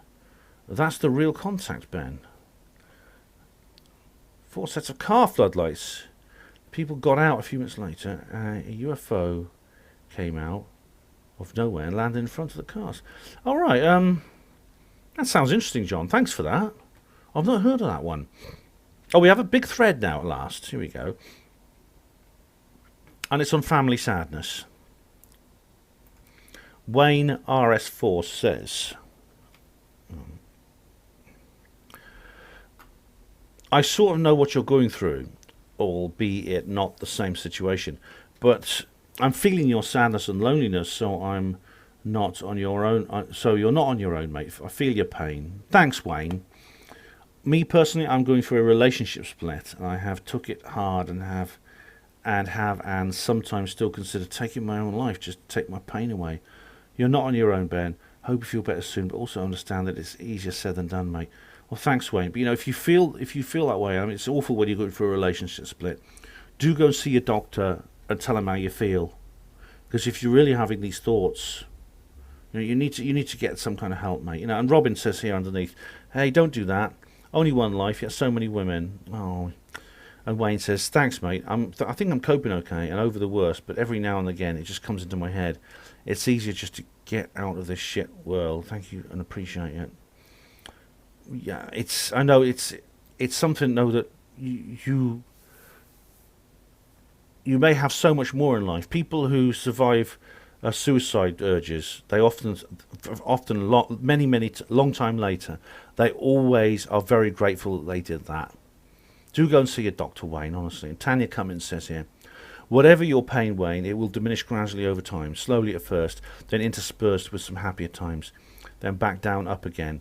A bit of a seesaw. You're going through a loss, so it's a grief roller coaster.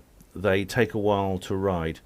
Someone on a video said the other day, grief is not linear. You don't go through neatly boxed up stages, more back and forth and round and round. All feels almost normal one day when we're out somewhere or something, then this big wave of sadness washes over us." She explains it very well. That's true, actually. I suddenly find some horrible stressful situation will come to me, and it's partly some of the things I talked about in that video. Just suddenly for about an hour it'll be really in my face and it's really upsetting me, and then it goes away. Anyway, Tanya continues, "After 6 months to a year, it starts to level out a bit. Most of us had to contend with something at some stage, and it doesn't get easier, so try to hang in and see it through. The world needs good, caring people to balance up all the evil, so we all need you. Both my cousins killed themselves. Oh, I'm sorry, Tanya, I really am. I can't imagine how despairing it must have been for them. Please stay with us if you can. Best wishes." And Wayne says here, "Wow, thank you so much for that message. And sorry, Ben, I know this is your post, but I'm grateful for all the messages." That's fine, Wayne. You go ahead, mate. You go ahead. It's a bit tougher for me this time because, as you say, I've been here before, came out of a 20-year relationship 5 years ago and became a single father just like Ben did. Thought I'd never be happy again and I'd never find love. I did try to take my life, but was found and saved, moved in, got over, and indeed did find love again 3 years ago. And although I'd like to think I'm a very wise man, I've been taken for a mug and never really knew this woman so I know I feel lost. I feel lost, heart broken, and that I can't and won't find love again, let alone be happy. But your message helped a lot, and I've read every word of it and will do more times, I'm sure. Thank you." And Tanya says thank you and blows him a kiss. That's an excellent thread. Tanya, thank you very much. for pointing this out to Wayne. And Wayne, I do hope you feel better soon. I really do. I went through a horrible breakup with Sue Stain. It was. I don't think I'll probably talk about the full details of it, but it was a sudden and really, really awful ending. Very destructive for her. To a wonderful relationship. For 8 years I was with her. I was very much in love with her. And yeah, and it's I've never forgot. It's now how long it's been since 2016 we broke up. So I still sometimes feel it sometimes. I do. And Charles Unleashed says on Family Sadness, it's perfectly okay to vent, Ben. That's what you need to do. Pride and dignity. Thanks very much, Charles. You're getting a love heart for that. Christy Morland says on Family Sadness, my heart goes out to you, Ben. You're such a nice fellow. I hope by doing this video it helps. I know it will help other people knowing they are not there on their own, and neither are you. Stay strong. Thank you. You're getting a love heart too. Tina says, sorry for your pain. You know where I am. Thank you, Tina. You're getting a love heart too. Jason Gavea says, my deepest sympathies to you and your family, Ben. Thank you, Jason. Legend of Real says on the same video, hi Ben, I watched and thank you for sharing. God bless you, Jim. Thanks, Jim. Daniel Bostock. Hey, Dan. Daniel Bostock. Ah, the funniest satirical musician, and I really like his stuff. I really do.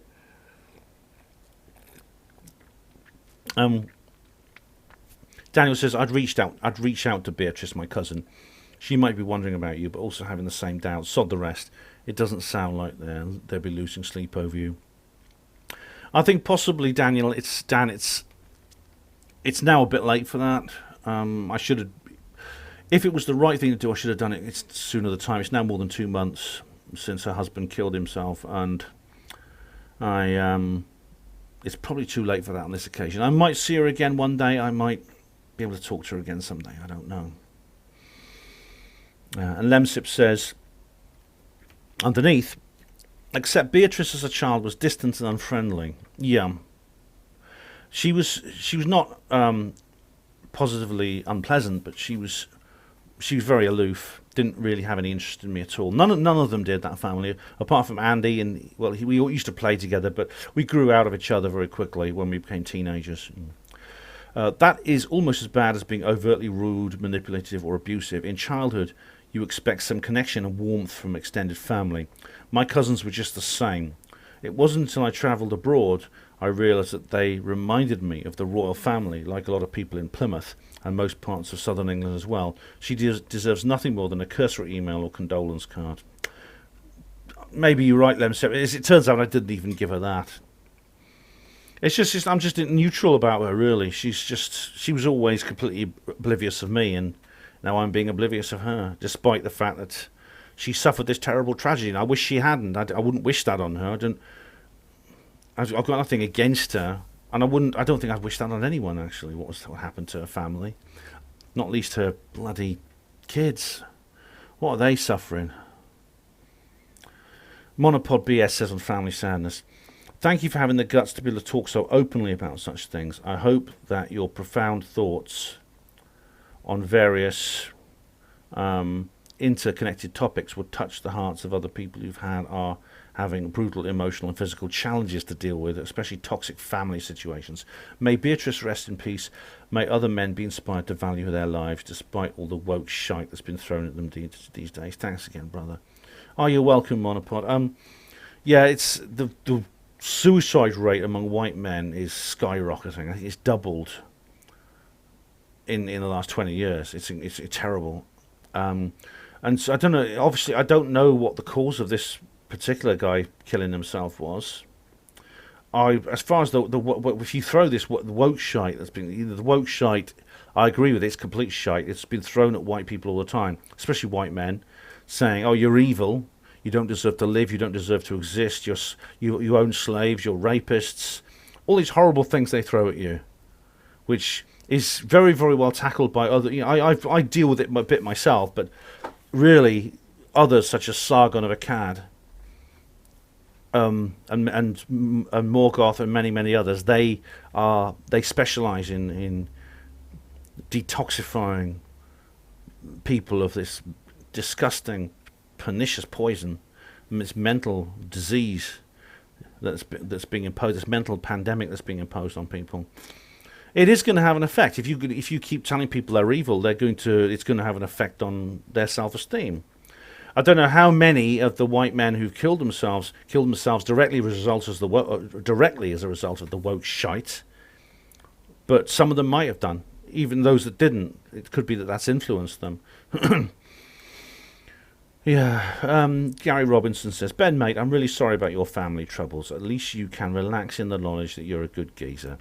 You also have to consider the fact that the things that have happened to you have made you aware of these difficult issues, which means you can help other people. Thanks, Gary, that's true.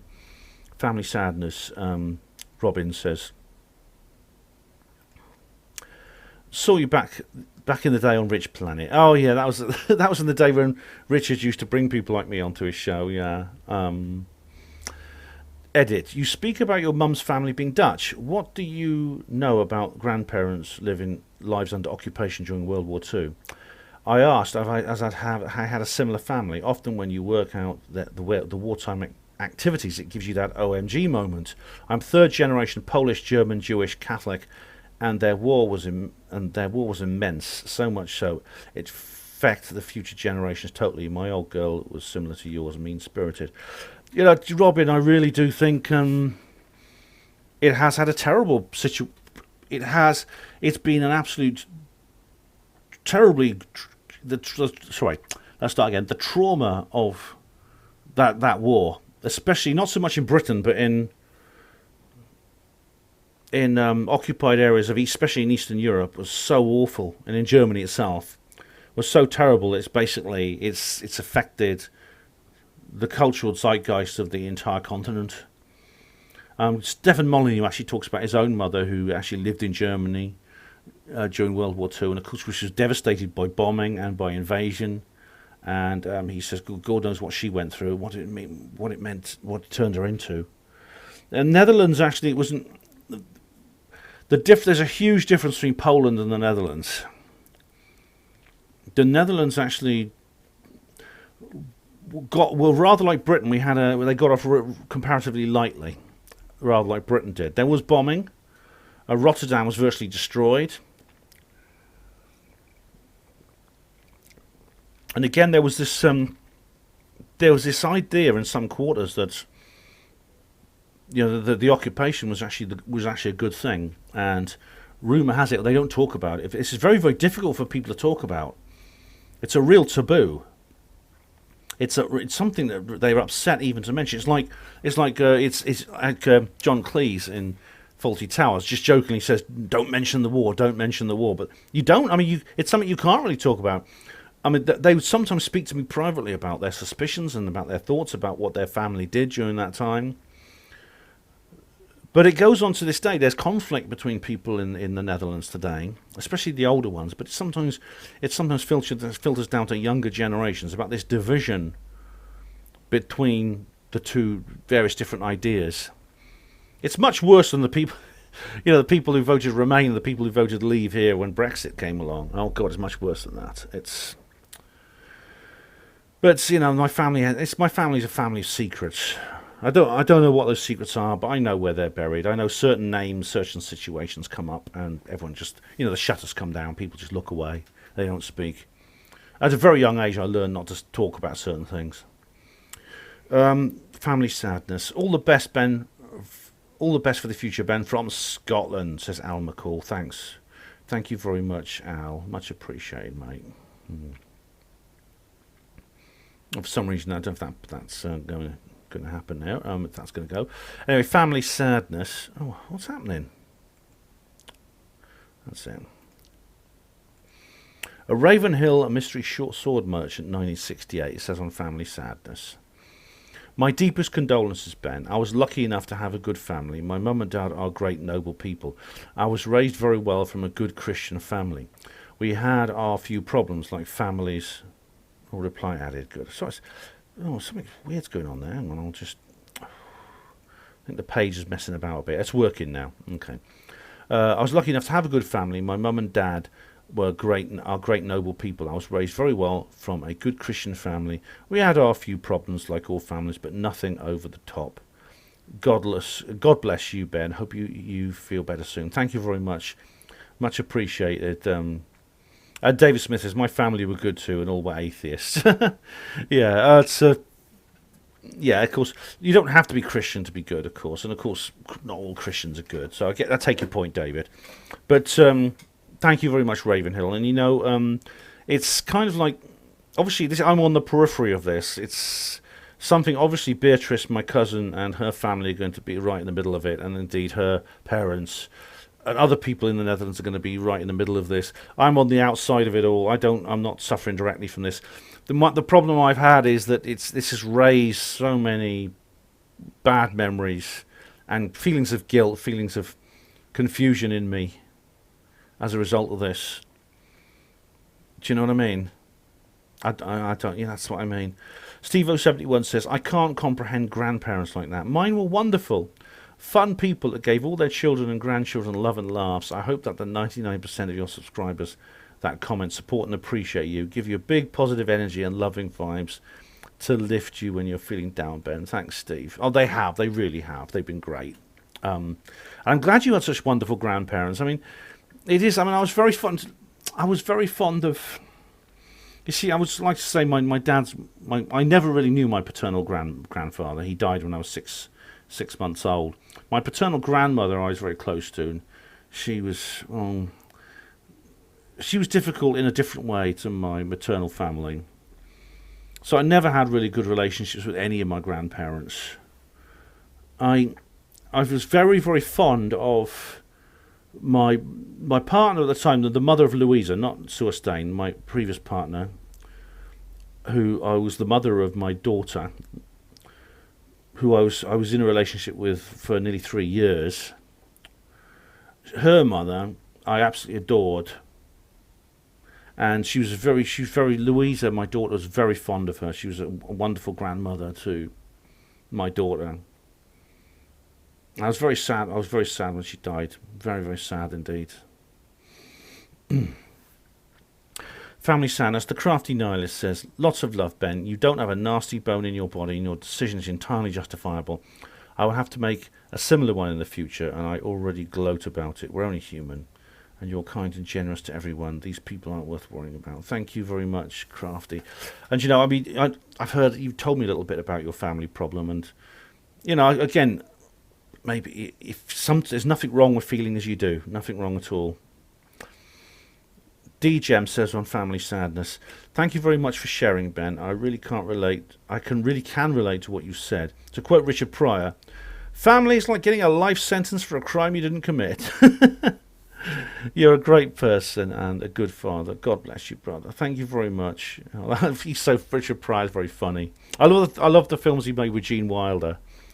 Lemsip says, it's very much like that if you come from a dysfunctional family. My family was similar. The way they talk to children in the family or indirectly through your parents echoes my family. It's the does she take sugar syndrome, often used about people in wheelchairs who are capable of hearing, speaking and deciding for themselves whether or not they take sugar in tea and coffee, and younger relatives who can do the same. I know, Lemsip. It's funny, you know, one thing my grandmother, it's a minor thing, but one thing my grandmother, my maternal grandmother used to do, every time I used to go and see her, she used to offer me a peppermint from a packet she had. I don't like peppermints. And I said no every time. I don't like peppermints. She said, why? I don't like peppermints. Next time I see her, she would just do the same thing again. Yeah. It's like she wasn't listening to me. Family sadness, Tanya Cummings says, it's not very clear exactly what has upset you, Ben. It seems it's deeper than the suicide. It is, Tanya, yeah, it is. And it's a bit of a ramble about family estrangement that saddens you. Yeah, that's clear, so I hope you feel better. The English bird song is beautiful. I miss the dainty so English bird chatter that screech. They screech loudly here. I have bad shoulder pain at the moment, which is dragging me down a bit. I hope you feel better soon. The cussing was magnificent. I'm sure it helped. Thanks, Tanya. You know, yeah, it is not about the suicide. I mean, the suicide was of a man I never knew. I met just once. But it's brought up issues, other issues. It's stirred up a lot of other thoughts and feelings from my past and about my relationship with my family. The estrangement, like you said. That's what saddens me, yeah. Well, of course, I am sad about the suicide. I think it's terrible he did this. I don't even like to think about what my cousin and her children are going through. It's nightmarish beyond belief. I know you mean. I've been to Australia, Tanya, because when you talk about the bird song, there's a distinct difference in the bird song in Australia. It's so different, and it's very distinctive. And because the birds in Australia, they tend to be very brightly coloured. You know, red, green, things. The birds here tend to be darkly coloured and pastel colours. I hope your shoulder feels better. I hope your shoulder feels better soon, Tanya. I do. Sonara's ash tree. Love you, Ben. There are people out there who are your family too. Thank you very much, Sonara. Love you too.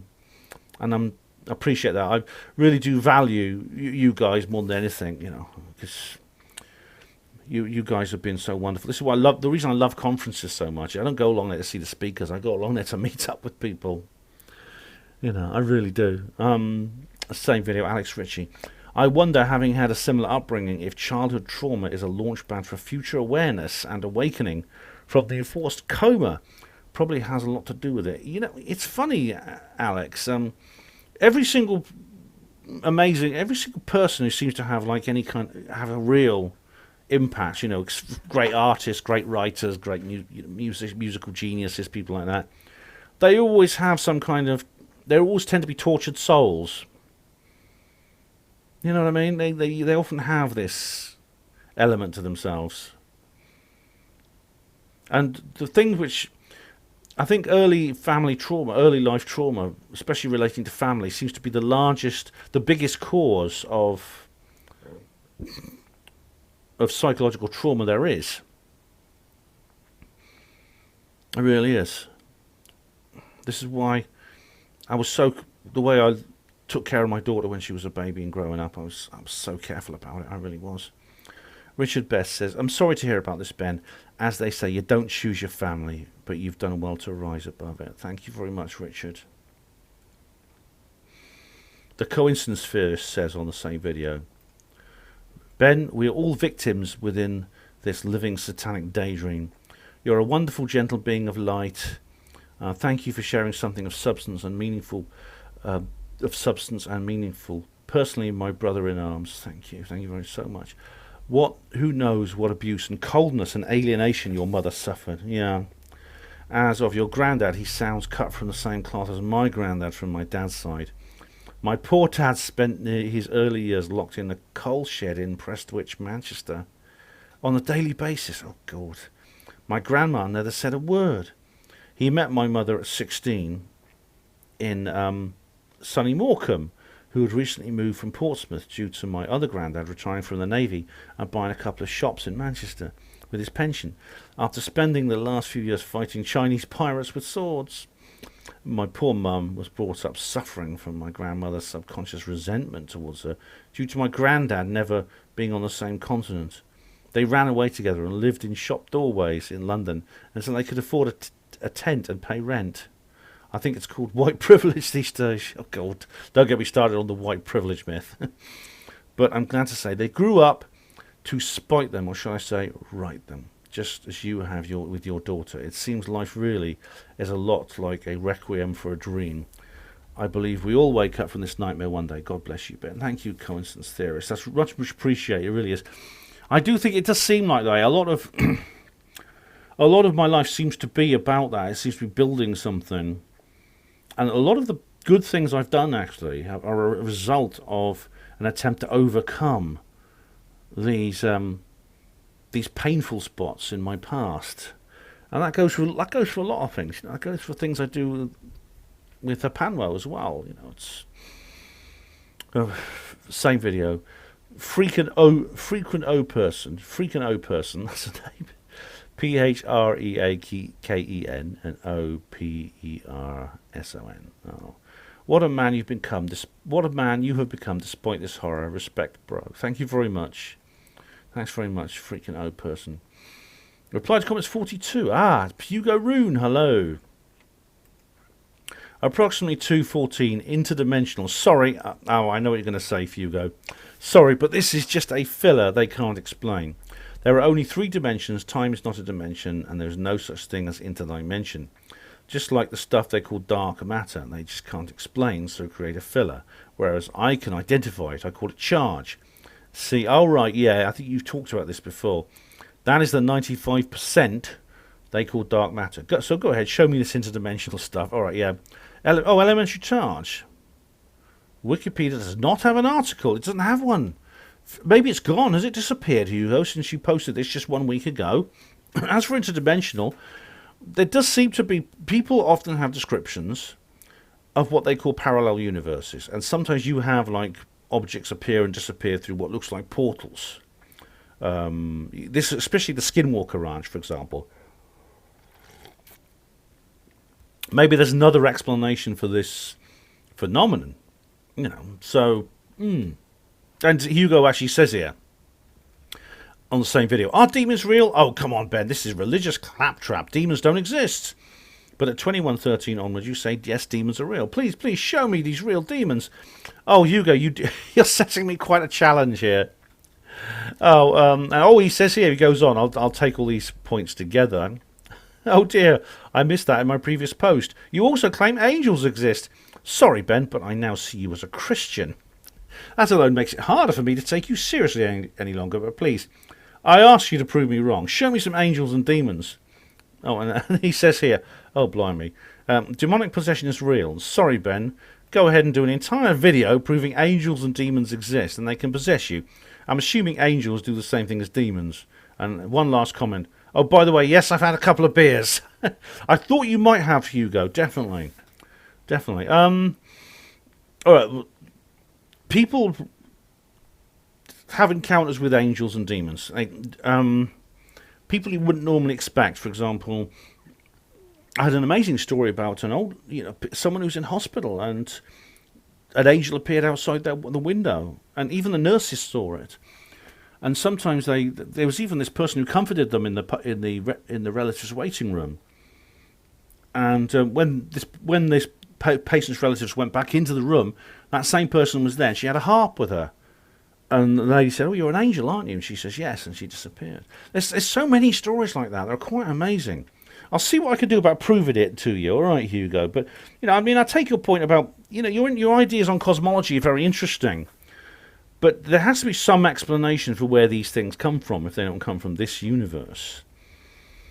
All right. Oh, it's Hugo. Oh, Hugo's on a roll here. Same video. 2:37 onwards. You said, all right, Ford's time travel is not that difficult. The speed of light. Sorry, Ben. That's all bollocks.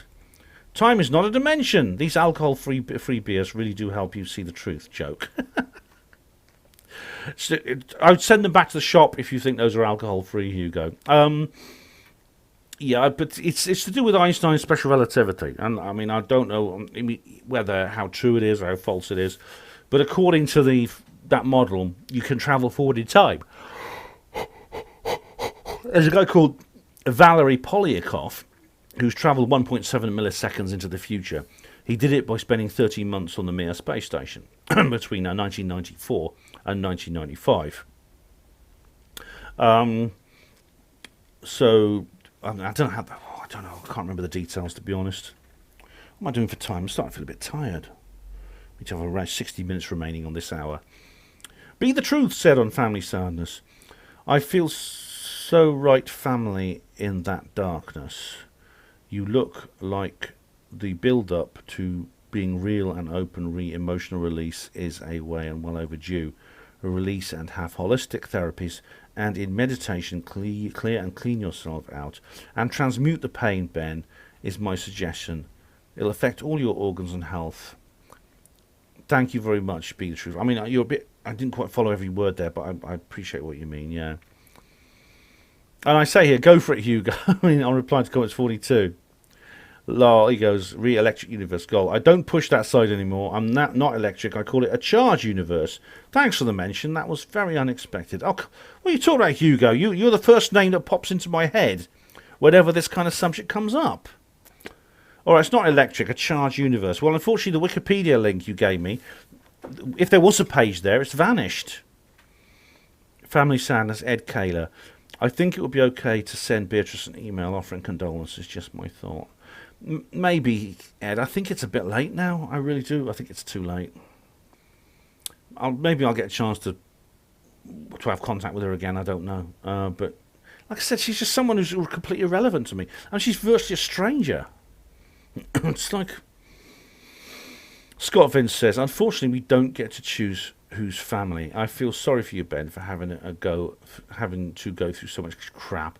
I also had to go through the mill with some toxic family members. I think there was sometimes too much history and baggage to reconcile, so I choose just to get on with my own life. Thanks, Scott. I mean, that's kind of what I'm doing right now. I'm trying to get on with my life. I can't resolve all the issues.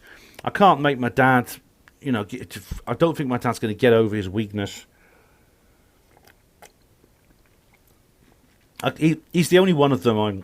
My mum's dead now. All my great aunts and my grandparents are dead. He's the one link I have really to the past. And he's still who he is, and he's not going to change. All I can do is I encourage him to stand up to his girlfriend. That's all I can do, and hopefully he will. My dad's now, what is he now, 75? Yeah, he's actually 76 now. Tessa says on Family Sadness, suicide is a horror because the person who does it never seem to think of the repercussions of those left behind. One of the US soap operas had an actor do that, and they have remembrances occasionally to his acting career. Always causes sadness, even though I didn't know him personally. It's also to have it happen so close to you. Blessings to on your family and your heart. You're a strong person whose influence and kindness always helps your internet buddies so much. Me in particular, you are loved. Thanks, Tessa. Thank you very much.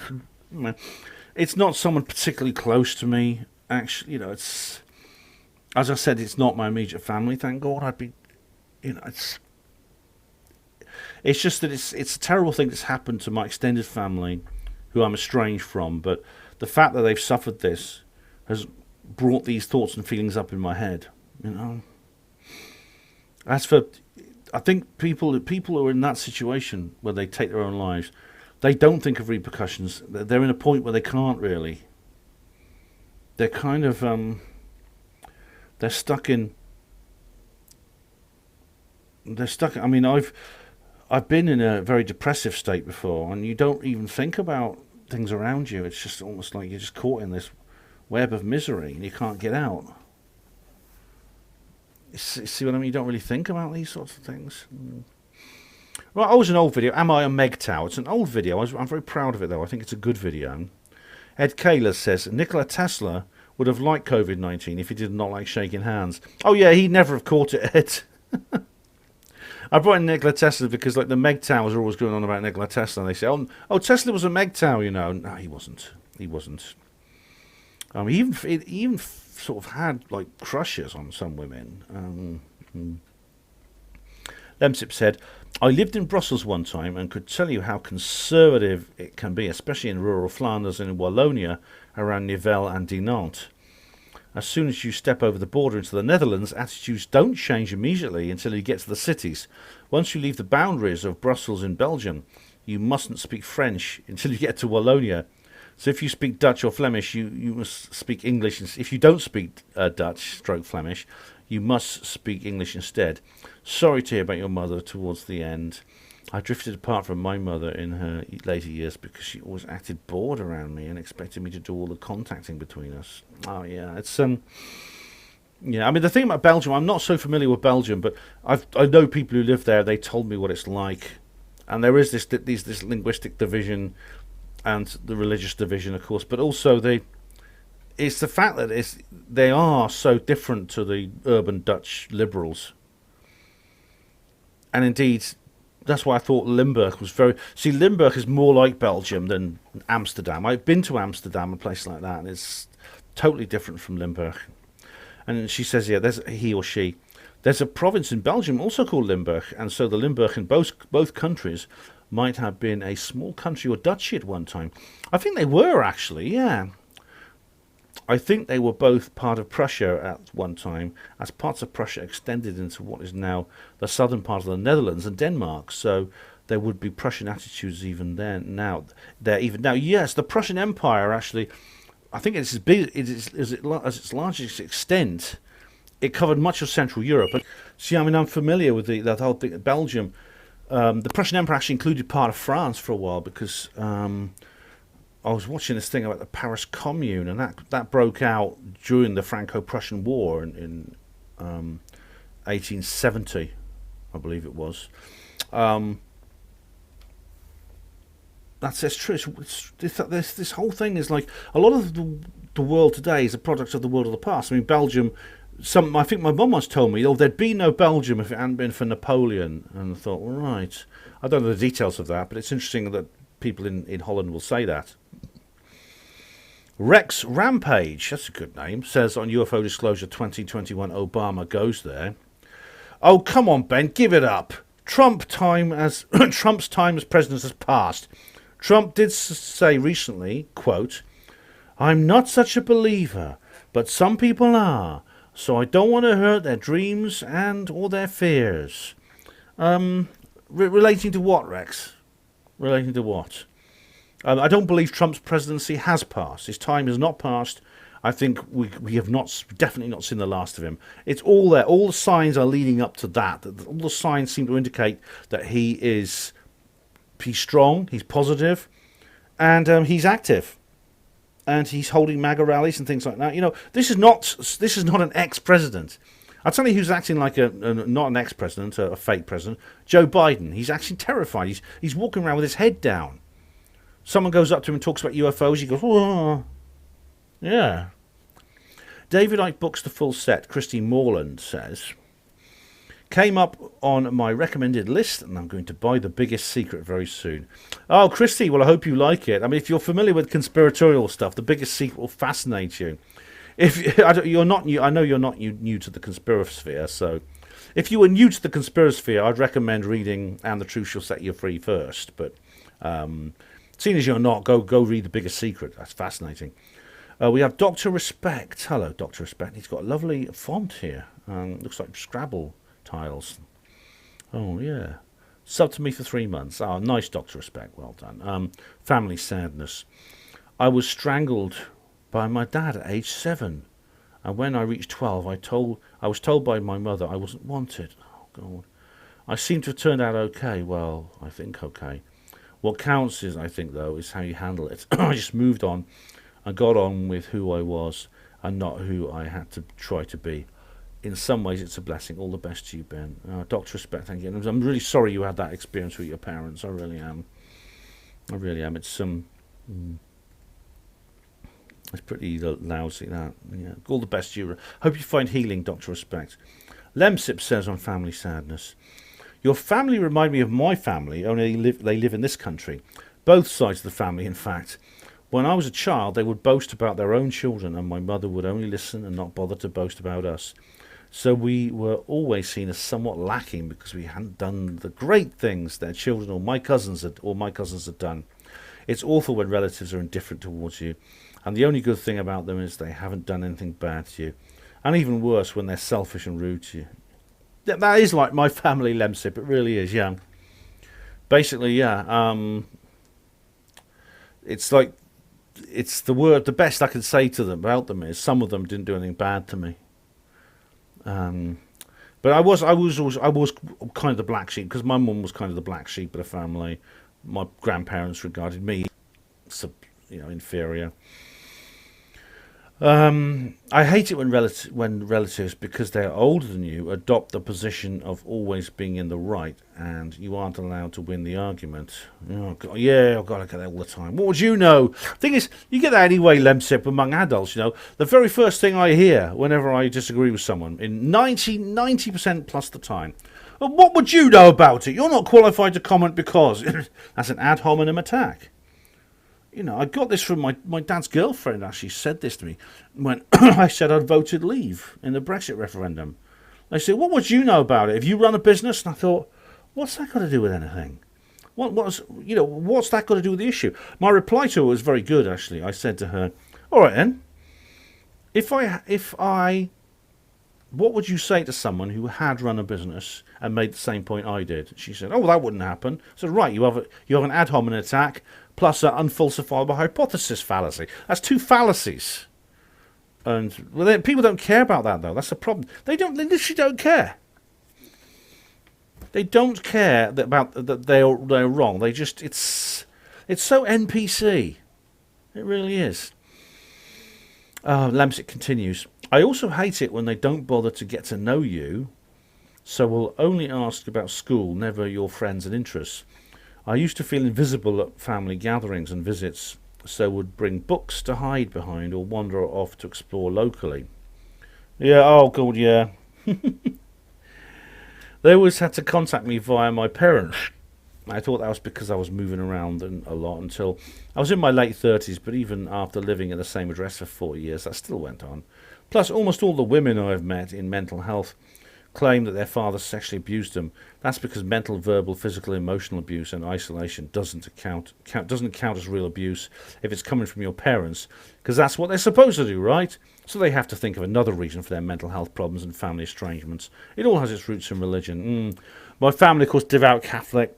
Yeah, it's maybe that's what my mum was doing, actually. She was trying to express the pain that she felt about the way she was treated in a way that was very, very tangible and very obvious, especially in today's culture where it's the ultimate sin, I suppose. It's the ultimate social sin for white men is to be this misogynist or whatever, or racist, misogynist, etc.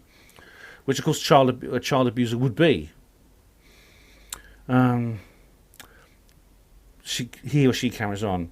I used to see young people in Brussels look miserable as they returned from visiting relatives at the weekend. So I don't know if they were miserable because being with relatives or miserable because they missed being with them, as the visit was too short and have only work or college to look forward to for the next 5 days. And families look miserable as they drive off to spend the day with elderly grandparents, parents-in-laws. That's sad. It's sad. Maybe it's this, like, there is this, maybe it is like a kind of Dutch-Belgium thing. Because, of course, Flanders, like the Flemish, Flanders is essentially an extension of the Netherlands. It's people who are Protestant Dutch speakers. And what you said about rural areas being very much like Limburg in the Belgium, I noticed that myself, just from what I found out. It could be that sometime in the future there'll be a union between the Netherlands and Belgium. But of course, the Walloons in Wallonia, of course, they're French-speaking Roman Catholic. They'll want to maybe merge with France at some point. I don't know. But they don't have much in common with each other, in the same way that city dwellers and rural dwellers don't have much in common. And you see that like across the world, even here in Britain. But it's the fact that they were so miserable when they were visiting the country if they lived in the city. As I said, it's hard to know whether it was a longing to be in the country or just misery because they don't get on with the country folk. I don't know. I've not been in Belgium long enough. I don't know. Maybe I should go there and see. I don't know. Family sadness. Dr. Respect says, there we go.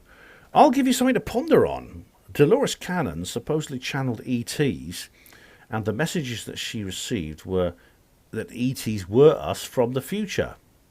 Well, not necessarily. I mean, there were different. She channeled different entities. I mean, in the convoluted universe, she actually channeled by putting people into a hypnotic state, and they would channel. It's a very, very different form of channeling than most. Most channelers will just sit there and start speaking in strange voices. Dolores would actually hypnotize, put people into hypnotic trance, and they would then talk about parallel lives in parallel universes, other planets, things like that. But, I mean, I haven't read all the stuff, so maybe some were. Some of the ETs did say that. Excuse me. Then we have Linda Moulton-Howe, who's been covering cattle and animal mutilation. She says they take parts of the animal, such as lips, eyes, reproductive system, cheeks, etc., as if they were harvesting DNA. Well, the thing is, I don't think that's true, Dr. Respect, because if they're harvesting DNA, you don't need to take that. You take one hair off the animal's head, and then they could get all the DNA. That's it. Okay, I'm sorry. Then they could get all the DNA, and we would never. We humans would never know about it. We humans then would be. They could do it right under our noses, and we humans would never know they were doing it. So I'm just going to finish this. I'm going to finish this comment, then I'll take another break. There is a TV miniseries called Childhood's End by Arthur C. Clarke. Yes, it's based on a book which I read. Yeah, it's very interesting. In the series, the ET, which looks like Satan, says the Earth has 80 years before they return. Now, if you take that and place the 80s onto 1947 Roswell, that will be 2027. Yeah. Over the past 12 years, we've been bombarded with TV series that show dimensional travel, such as the TV series 12 Monkeys, which is also about a virus, and TV series Fringe and TV series Strange Things, Debris, so on. Yeah, that's interesting, isn't it? It just seems to be a theme at the moment in science fiction. DNA retrieval, because the human race gets itself into trouble with a global vaccine program in 2021. Just what if, the big what if, the 1947 crash was actually a jump through time, and it got the dates wrong and ended up in 1947 and 1920 instead of 2027. I don't know, Dr. Respect, but you know what? If that's actually true, I hope they go back and say, "Oh, damn it, you went to the wrong place. Fix it for 2027." Because then we'll wait. Then we've got to wait 6 years until then, which will be quite good fun. I'll look forward to that, should that happen. Okay, I'm back. Getting through these again. I'm not making any real predictions about length, but I'm sort of look like I'm about 2/3 the way through or something like that. But Patrick Patel says on Family Sadness, huge respect to you, Ben. Thanks, Patrick. And same video, Caroline McGreal says, she did think of you, Ben. She sent you an invite. Maybe you could reach out and tell her how sorry and sad you are to hear of what happened to her husband and her family. Forgiving others is for you, Ben. It allows you to let go and heal your soul. As none of us are perfect, we've all made mistakes. I pray you are able to let go of the pain through forgiveness. Shalom. Oh, thank you, Caroline. Much appreciated. I mean, it's a bit late now. It's too late now, but it's been 2 months now. But you know, maybe I'll get another chance, or maybe this has just been an experience for me to learn about how I'm feeling, and it may mean that I can help. But again, she's just somebody who's really nobody to me. I've always been nobody to her. We just had nothing to do with each other. I'm very sad it happened. That is true, but the fact that we're related doesn't mean anything, I don't think. Elusive says on Family Sadness, thank you for posting this, Ben. It must have been a very tough upload. Sending you and yours warmest regards and best wishes, your good soul. Thanks, Elusive. It was actually. I actually had a plan to make this video. I was planning to maybe make it almost from when the suicide actually happened 2 months earlier. I asked a few people online. One person advised me strongly not to do it. It took me a long time to sort of come around to the idea that I should. Elusive also says on the same video, I can't tell you how many years I've spent in therapy trying to work out stuff from my childhood. It's a mess. Not only that, but therapy doesn't give you the answers, but it does help you start to ask the right questions. Before we can navigate the universe without, we have to navigate the universe within. That can take some time. To have this kind of conversation shows you're well into that process, Ben. Wishing you a peaceful day. Thanks, Elusive. I'm hoping, I'm trying to sort of work that out, you know. Ring or text me anytime, buddy, not a problem. Oh, thanks, Anthony. Thanks, much appreciated.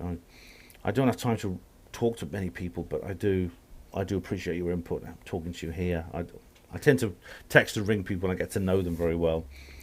Anthony says, I have a weird family too, lol. A lot of people do, don't they? It's David Smith says, we all have regrets, and your family when you act like family, and when you, in my opinion. Yeah, I agree, David, and you get a love heart for that. You're right. Family is actions, not to blood relations, I think. There's so many people I've been closer to than my extended family, that I've liked more than my extended family. It really has. Bootha Lissit is back. Hello, Bootha. How are you? All right. Good to see you again, mate. Not heard from you for ages. Hope you're all right. Bootha says, on Family Sadness, I didn't go to my cousin's wedding when I was younger. I hardly knew her. Only met her a couple or so times when I was a kid. Regret it to this day I didn't go. That was 15 years ago. I'll always regret it. I was too wrapped up in myself at the time and couldn't see it. Or, I don't know, Bootha, if you only met her a couple of times, and she wasn't very close to you, was she? She sounds very much like my cousin, actually. I didn't go to her wedding. I didn't even. You see, I heard she'd got married, but I didn't know anything about it. I had actually nothing to do, nothing to do with them. Lemsip says, here,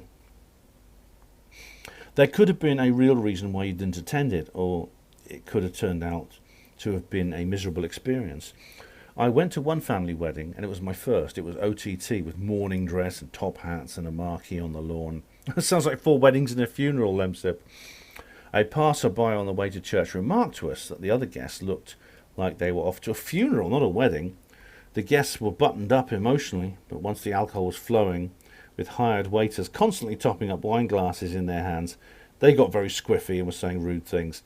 I put down my wine glass so it wouldn't get topped up, as I want to remain sober and not behave like them. Since then, I've never attended a wedding unless there is an escape route, such as good public transport nearby, so I can get the bus home or to where I was staying at the time if I feel too uncomfortable. I was invited as a +1 guest to a wedding a few years ago and refused to attend as the wedding venue and reception was in the sticks, and I knew I couldn't walk back out and get the bus back. And Bootha says to Lemsip, you don't go to a wedding for your own gratification. Well, you shouldn't, Bootha, you shouldn't. I have done. I have been invited as +1s as well, and I've gone along for the, cause it's quite good fun. I actually went to a wedding about a year ago, actually, and it was lovely. It was actually of a friend I'm very fond of. And who's kind of almost like basically it's one of the members of the original David Icke Forum, who I met in the 2000s, and I became very close to a whole bunch of people. They've been like family to me. And there's one I actually call him Uncle Malky because he's not my uncle. I'm not relative. I call him Uncle Malky. His name's Malcolm, and I've honestly never not relative to him. But the thing is, this lady who got married, she calls him Uncle Malky as well. And it was a lovely wedding. It was perfect. It was this lovely little area near. It was not far from Newcastle under Lyme, and it was absolutely fantastic. Bloody couldn't have been better. Couldn't have been better. T.A. Rogers said, very interesting, Ben. Thanks, T.A. That's on Family Sadness. Am I a Megtow? Okay. Oh, it's another one on this old video. Maracine says, who's been subscribed to me for 1 year. Oh, thanks, Maracine. Thank you for this video that I am only discovering today. It arrived on my screen at just the right time. I did not know Megtow.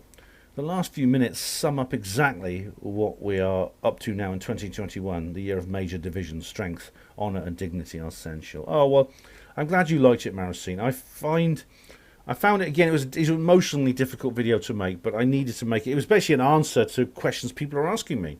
People ask me, am I a Megtow? And I said, well, because maybe it's something I said. Maybe I said I was against feminism. I mentioned that I was single, and so people sort of say, well, maybe I'm a Megtow. And they may have thought that. I'm actually not, but they may have thought that. Right, UFO Disclosure 2021, Obama goes there. Bluebeam says, Biden supports investigations into UFO sightings as well. Google it, new headline. And I said, will do. I did indeed.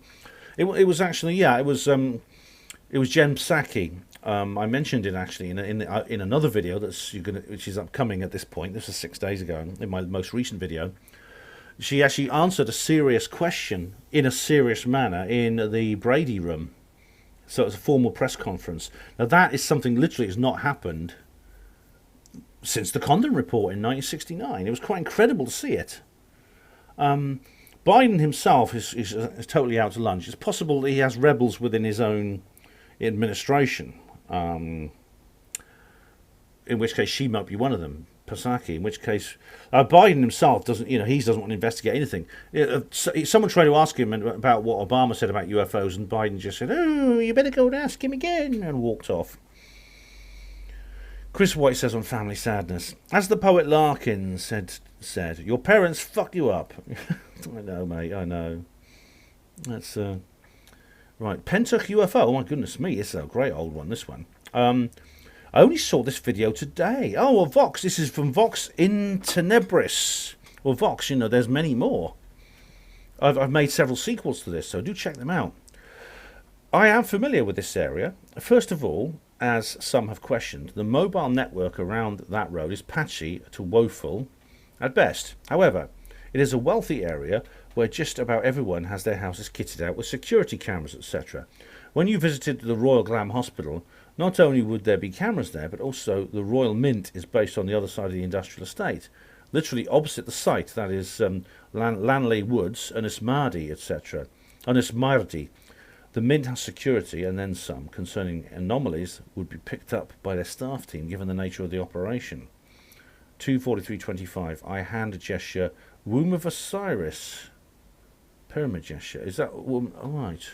W-O-I, hand Womb of Osiris. All right, you haven't put an at here, so I'm not going to go to the timestamp now, Vox, but yeah, there must be huge numbers of security videos of things.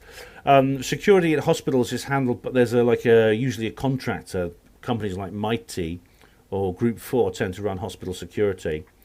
The actual CCTV footage is carefully controlled. It's only ever used for the purposes of for security purposes. So, for example, I know for a fact, because we used to have these people come up to us when we were porters at the John Radcliffe, Oxford, and say things like, "Oh, I'm going to report you because I know what you've been doing. You've been doing this, that, and the other. It's all on CCTV. I'll make sure I check. I'll make sure you're caught on CCTV." And we'd say, "You can't do that because CCTV can't be used for disciplinary purposes."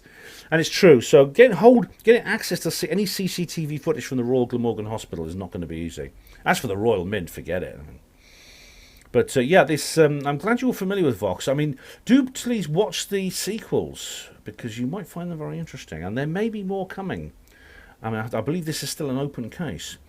We have here St. Theo's Day live stream. Ravenhill, Mystery Sword Merchant 1968 says, Ben, what do you think of the migrants that are coming to Britain en masse over the Channel? Some are calling it an invasion.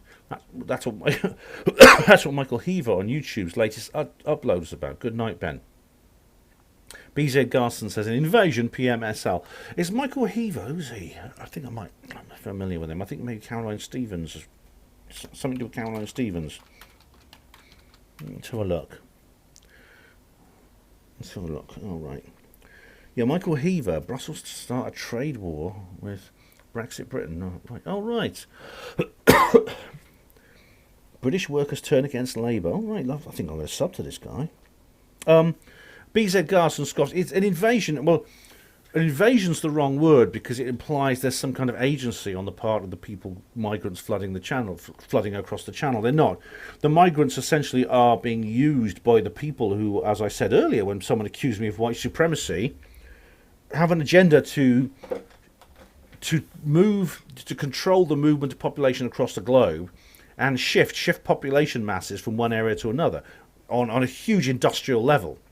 It's not the migrants' fault. I mean, they're not the people who are playing an active role here.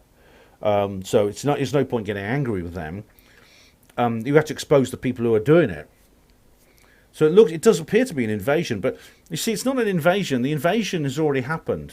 That is the occupation by the globalist Illuminati. They're already in control. I mean, but unless Boris can fight them off, because Boris, you may have noticed that Boris got married the other day, and I've written an article about that, about how everything's changed because of that, may change because of that. In which case, then we can get rid of them. But unfortunately, we have like a globalist attack, and they're going to do it worse to Britain because we've had Brexit.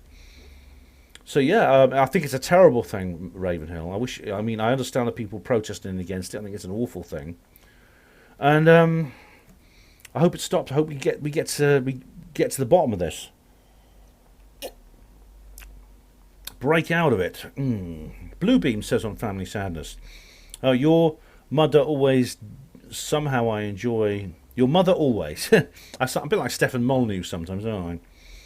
Somehow I enjoy to hear those stories, even if they're painful, like you say.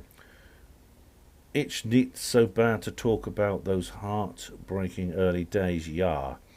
How you're in school is also a very German thing to ask.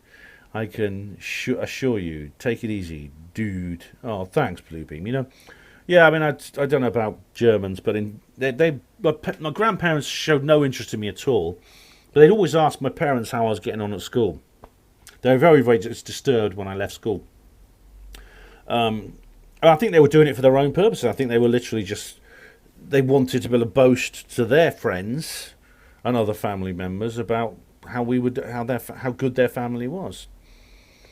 Alex Ritchie says on St Theo's Day live stream, what ISP are you with? Bad lag bug. I'm with TalkTalk, Alex, but I'm sorry. I mean, some people, no one else has complained about it. But anyway, Alex says on the same video, I had to go at Kev myself before now regarding him and his two counterparts not giving the full picture, and to say it as it is that Kev Baker. I was told during chat that not everyone is as awake as me, and we're a first step blog. Thought that was fair. Still watch Kev these days. That was around 5 years ago. Cheers, love you, bud. You too, mate. You too, Alex. Thanks. Same video, Alex Ritchie. Charles, he does not look like a screw. Been there, done that twice. All right. Should be like a prison warder. Same video, Alex. TK, ghosts are interdimensional entities. We've been lied to our entire lives about reality of life, existence, etc. Same video, Alex Ritchie. The New World Order is not in trouble. You think that after thousands of years they haven't planned for an awakening and have a plan to subvert any uprising? Jesus, we're so thick it's unreal. Stop slurping, Ben. Arouses me in it. Yeah, stop slurping. Arouses me in it.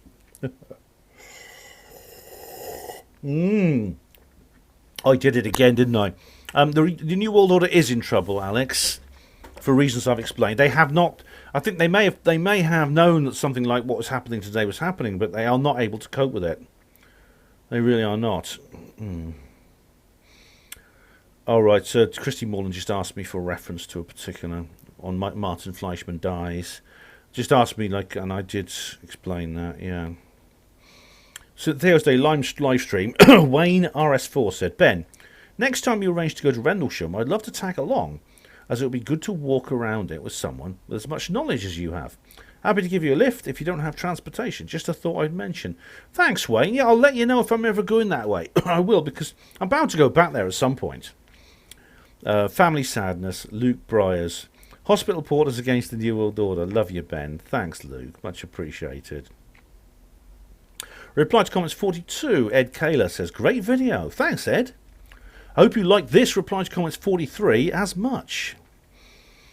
Cynthia's Day live stream. Somewhat slightly dazed. That's the name of the user. Ben, would you like Dr. Stephen Greer to disclose not only ETs but his wallpaper as well? Oh, Walloper as well. Is Walloper? Oh, it's Scottish. Translation. Walloper is Scottish for big booby, which is Scottish for large male appendage.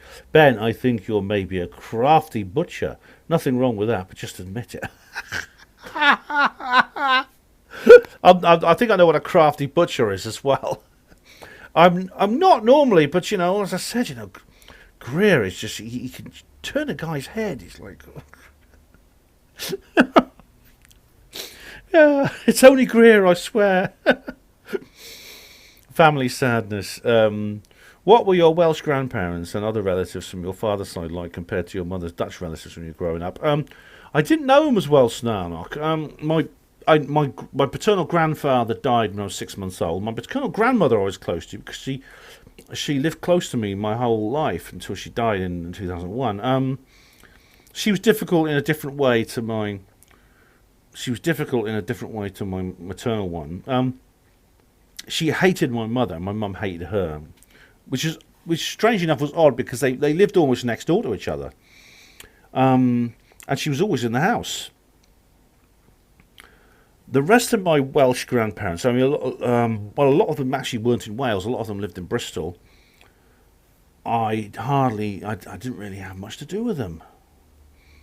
There's a few more in South Wales who I saw a little bit more. Like there's a guy he's a Welsh, well, he's a Welsh quote unquote nationalist who's into Plaid Cymru, so it's not nationalist at all. But I didn't have much contact with him, you know.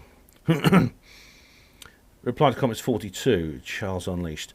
So Charles is a skeptic, and he's wrong, is he? Charles is wrong. Charles is wrong. Listen here, Mush, this is a mathematical impossibility, because Charles cannot be wrong about anything, ever. Charles is wrong indeed. I've never heard the like. Oh, sorry, Charles. And then Charles Unleashed asked me, Ben, comparing skeptics obtaining proof of UFOs to 9/11 is not funny. If Bryce Zabel actually said that, he's sick in the head. And I then tried to find a reference to this, and I couldn't. But it was a long time ago. It was actually in 2011. Bryce Zabel actually wrote an article called "Ufology and 9/11 Truth Does Not Mix," where he tried to talk people into ufology out of having anything to do with 9/11 Truth. Funnily enough, there was a guy who ran the guy who ran the Oxford chapter of the 9/11 Truth movement in the UK. He told me the same thing about UFOs for the same reason. He said it discredits us and things like that. We don't want to be associated with them and stuff like that. Weird, isn't it? I mean, I disagree with both. I think they have to be connected. I think they're very connected. Cynthia's live stream. Hatchie says here, Ben, I've just been told you lost your job. Not sure if it's true or not. However, if that is the case, we're in trouble. Could you please let me know? It's important to me. All the people I research and follow. And I wrote back here saying, I appreciate your concern, HH. Yes, I did lose my job, but that was 9 years ago. I found another one since. And Hatchie says, thank you for your clarification on the matter. Keep up the good work. When you're on the KBS next, you and him's pretty good. Love and respect. Thanks, Hatchie. Thanks very much.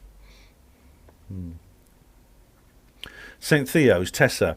Once again, the Panto-Gon has obfuscated the UFO files.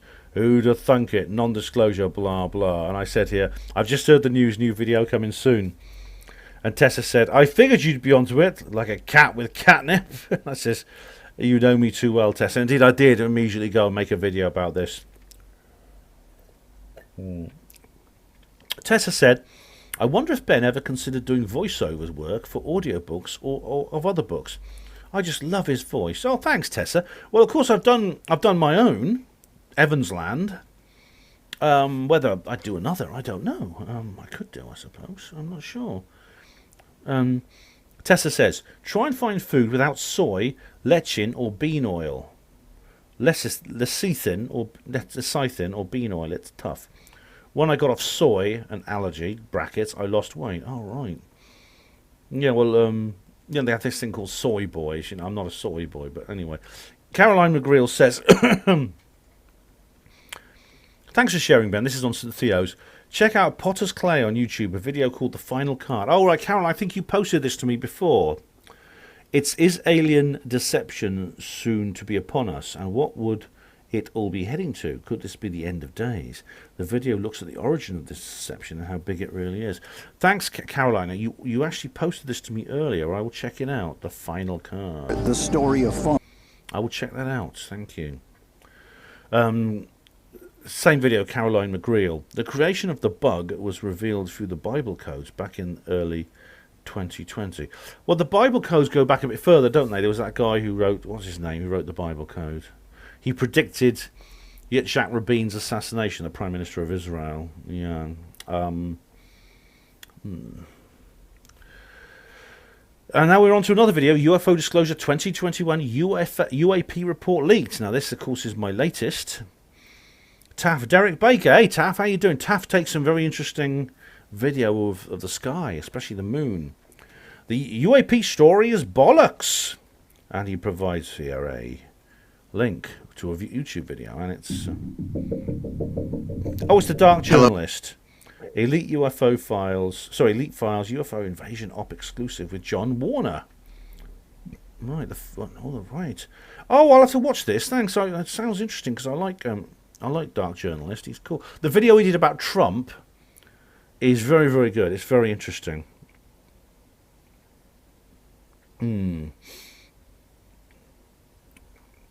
Okay, where are we? Okay, here we go.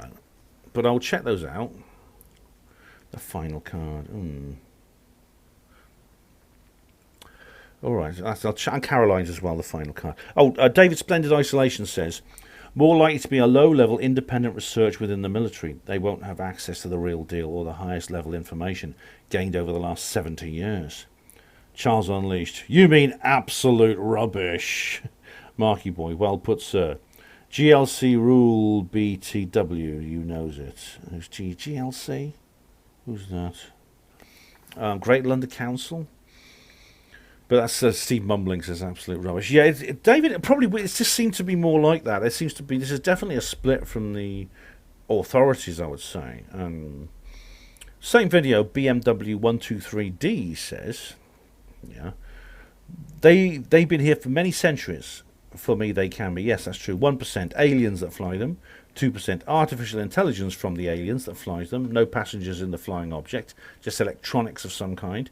3% creatures from other dimensions, flying objects so fast that we can move from dimension to dimension. 4% intelligent species from our planet that's been hiding from us, underwater Antarctica. They don't want to harm us humans. They've been there for so many years with advanced tech. They would end our species in a blink of an eye. So fast we can't hit them.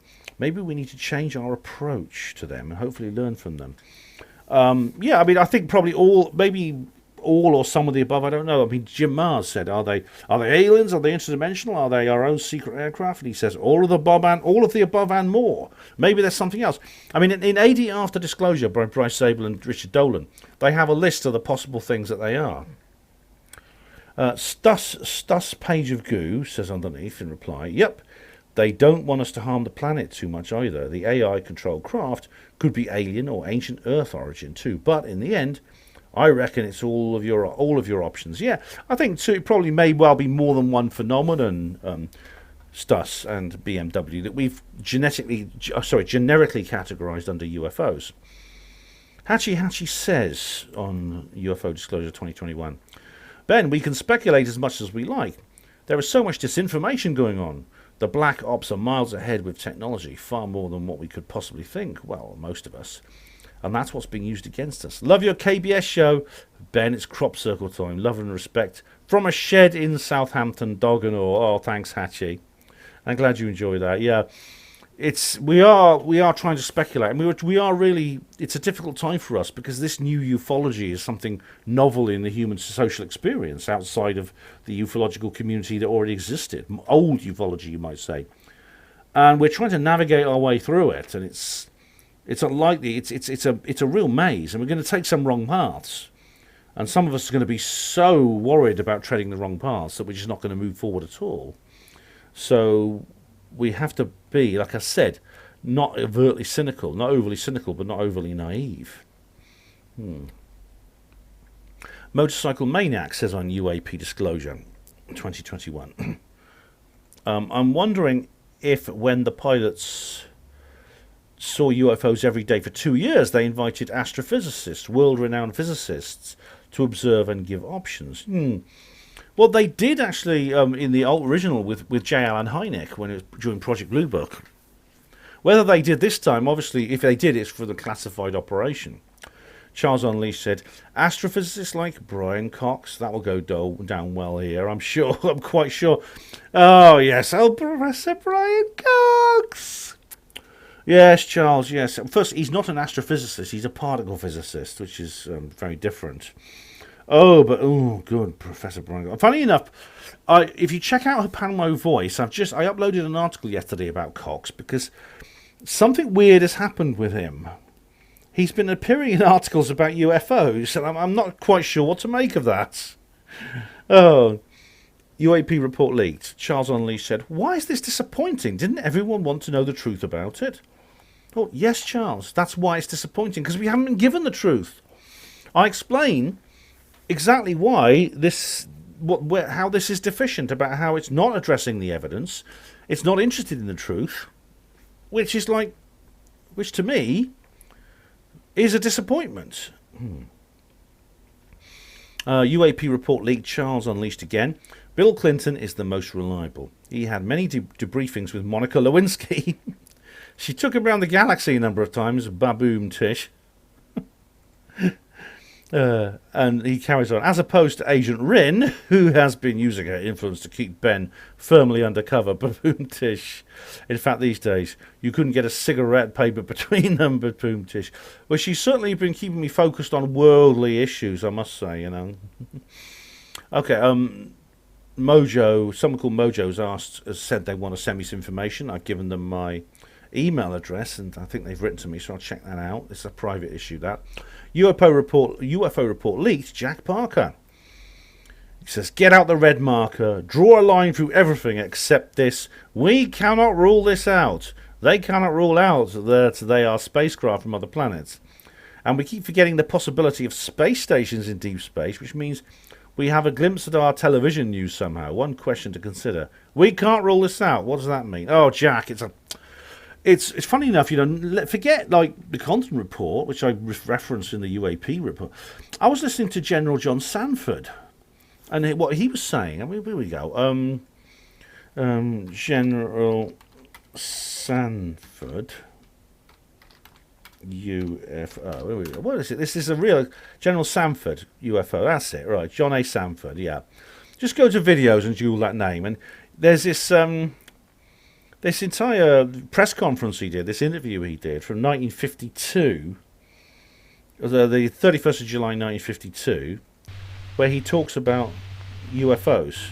The Air Force interest in this problem has been due to our feeling of an obligation to identify and analyze to the best of our ability anything in the air that may have the possibility of threat or menace to the United States. All right, I'm not going to replay this whole thing. It's 5 minutes long. But this is a press conference that took place in July 1952. I'm just shaking my head and thinking to myself, when you listen to him, what he says is pretty much the same as this report. And it's almost 70 years later. They're just giving us the same line. I mean, is that all the progress? Despite all the massive amount of money and time and effort that's been spent on investigating this, has anything else made less progress in 70 years than this? Well, the only one I can think of is Wales's World Cup runs. Come on, guys. This is surely, when you consider all this effort's been said about it, all this effort, they just kept coming out with the same thing. They would have either stopped probably round about the late 50s and said there's nothing to this, or they know there is something to us and don't want to tell us. And the fact they have kept on going since then, well, what can we say except the latter? It has to be the latter, Jack. It's so pathetic. I'm going to say something on here, actually. U.S. National Archives. Oh, comments turned off. I'll just put a dislike on that. But really, I'll find another copy of that video soon and put a comment on there. Honestly, 70 years and they're still saying the same bloody thing. Same video, Jack Parker. Ben, no. Joe Biden is the president, and it's no fault of his own. He's not the president. It made me know he's not mentally capable of having fault. He's diminished responsibility, but he's not the president. And if the process needs to be attacked, that's another story. But apparently, and didn't you hear, Joe Biden is officially the president, says several followers of Trump the man and nothing more. They spoke because it was obvious the counts, which is always flawed, was correct, though. All right, you're slightly incoherent, Jack, but I don't think Trump is the real president. Biden is not. There's still recounts going on. I'll cover that in another video at some point. Same video, Jack Parker. Listen carefully, and anyone else, if you're part of a treasonous force, no matter how irrationally inspired, factually proven, duly responsible, there's ellipses between these things. Procedure and law has to have integrity, ellipsis. We cannot opt for chaos, ellipsis. No proof can be shown. No one can state truth, ellipsis. When put on the spot, Giuliani refused to perjure himself, ellipsis. But there is proof. I think I'm trying to follow what you're saying here. Yeah, your procedure and law, opt for chaos, no proof can be shown. Giuliani, yeah, he stuck by his guns, Giuliani, didn't he? Why did he do that? Okay. Only alleging nebulous complaints. No, they were not nebulous. Did you see my videos I made about that? Boris sent his congratulations to Biden. I know, that was when Carrie and the baby were in custody. That was bloody disappointing. But she's out now. They married. Maybe it's better to sound things out on that side before instigating. Pardon, but we must be surgical here with our objectivity. A revolution might be fun for some, but this is not the movies. It's not the movies. Reality is stranger than fiction, Jack. But, here, my nose is itching, sorry. It's better to I've been trying to sound things out. I mean, I think this has been going on a long time, and I have explained it. I've talked about this, and I've given you my reasons. You, the viewer, have my reasons about why I think this is what it is. A revolution, I don't know if you can call it fun, but it's going to be different from the movies. Truth is always different from fiction. Kevin Green says on Family Sadness, I listened all the way through. I hear you. All that I can do is wish you all the best for the future. From my heart, Kevin. Thanks, Kevin. Much appreciated. Bolo says on UAP report leaked, you had me until you supported that idiot Trump. Oh, suit yourself, Bolo. But, I do explain in other videos why I support Trump. And Trump is not an idiot. Trump is the best guy ever to get into that White House, I'll tell you. Joe Bowie says on Family Sadness, so sorry to hear your recent news and also about your own past. You're one of many victims. You should be proud of your survival and success. If you ever want to mate to talk to, I'm around, and there's an email. Thank you very much, Joe. Thank you, much appreciated. Right, we have here Dr. Respect on UAP report leaked.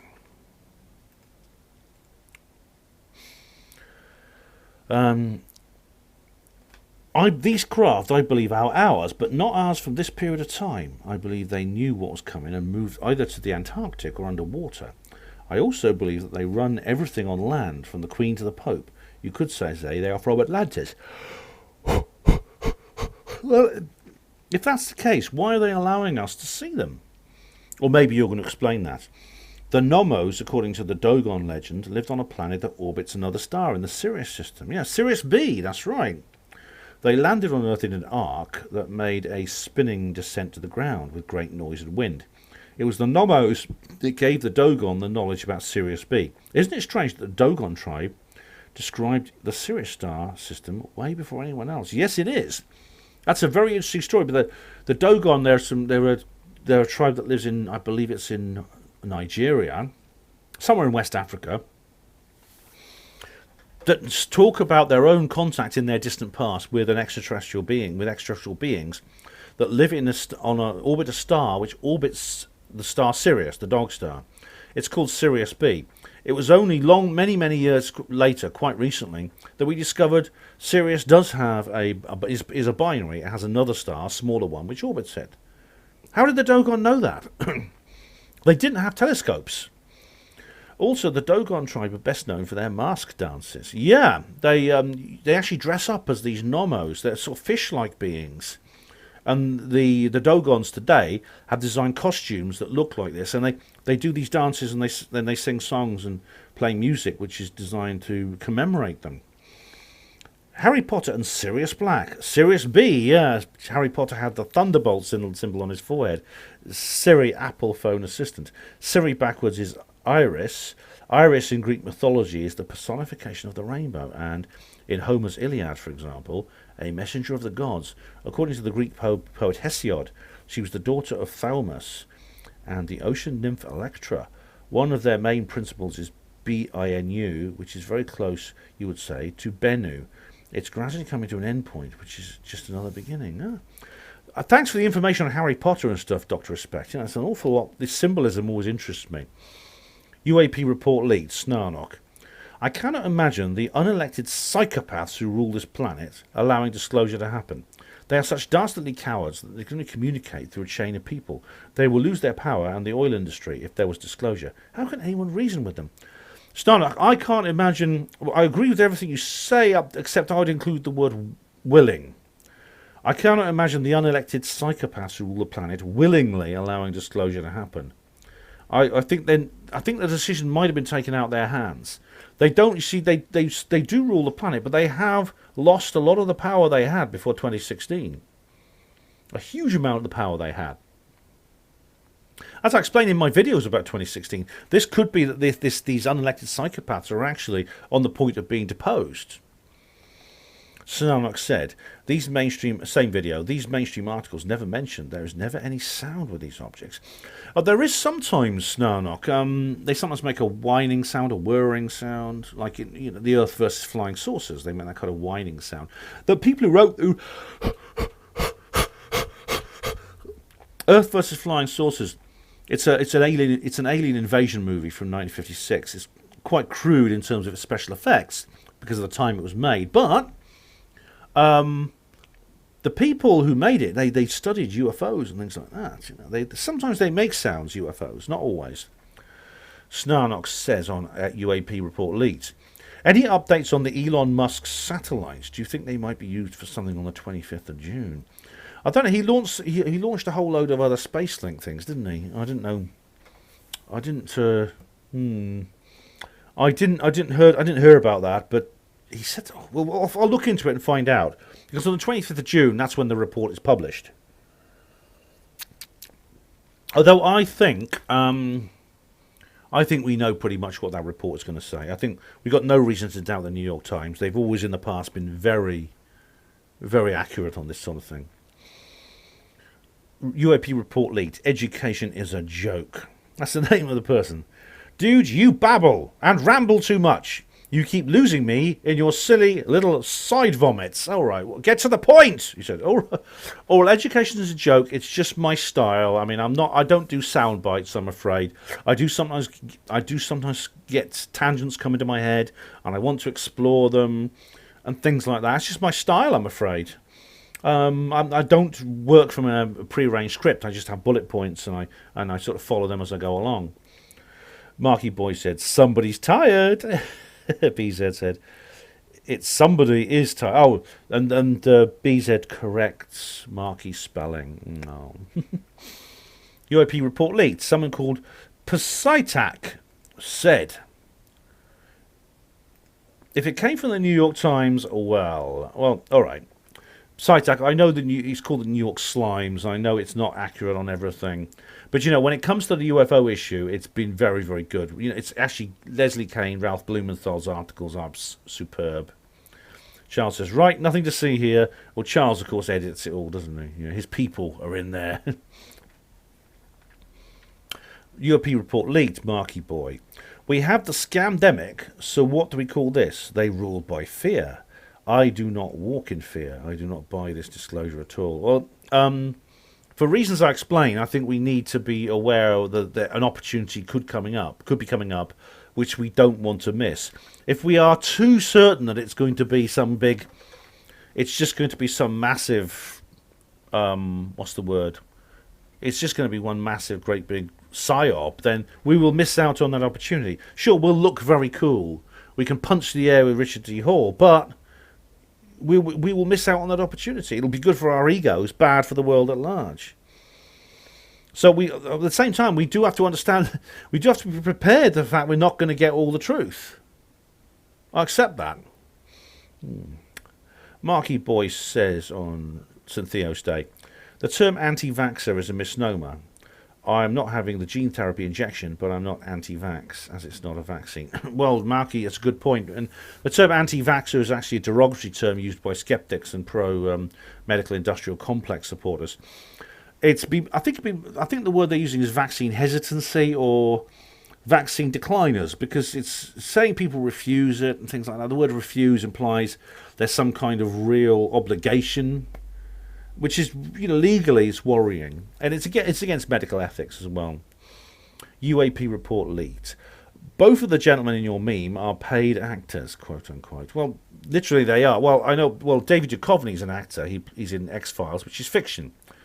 Georgios Tsoukalos is the presenter of Ancient Aliens, which is a documentary. If you mean, are they lying or are they making things up? Well, it's not really relevant to the meme, really. The meme is just kind of as a joke. As I said here, it's not aliens, but it might be aliens, which just sums up the internal contradiction of the UAP report leak. And finally, we have Steve mumbling. And he says, oops, I just didn't mean to open up another window. Well, not hiding behind Sugrin anymore, Ben. What would you choose to be the subject of our first live debate? How about a fake alien invasion? That shouldn't take too long to kick into touch. Indeed it shouldn't, Steve. I will kick your denial of it well and truly into touch. I look forward to it. That's a perfect idea for a live debate. Now, you've got to email me, bennyj74@gmx.co.uk, and we will make arrangements for our debate. Bear in mind we're in very different time zones, but I'm quite happy to do this. It should be fun, Steve. Should be great fun indeed. So, I'm sure that the viewers will like that as well. It's going to be history being made. Steve mumbling and Ben Emlyn-Jones go head to head. Yeah! All right, so that's the end of the channel comments so far. I'm just going to go to BitChute now and go through the channel and go through the comments there. Whoops. Updated community guidelines. I've read that. Okay. So, as I said, the BitChute commenting system is not as good as... it's not as good as... 22nd of May, hang on. It's not as good as the YouTube one. You don't actually get notifications at all, which is very annoying. It means I've got to go through every single damn bloody comment, every single video. And I can't go through every single video I have looking for all the comments. So what I do is I go through all the ones since the last comments reply. That's all I can do. So, here we go then, right. Where are we now? Yes. Obama goes there. UFO disclosure 2020. Obama goes there. Oh, I've done that one. That was before. I didn't upload like my last comments reply video to BitChute because it wouldn't work. Okay, Lord of the Rings. No comments. Disclosure press conference. Oh right, that's an old one again. I had to re-upload it because it wouldn't work the first time. BitChute is unreliable in that respect, so no comments on there anyway. Family sadness. Oh, here we go. Oh, it's Desire Flowers.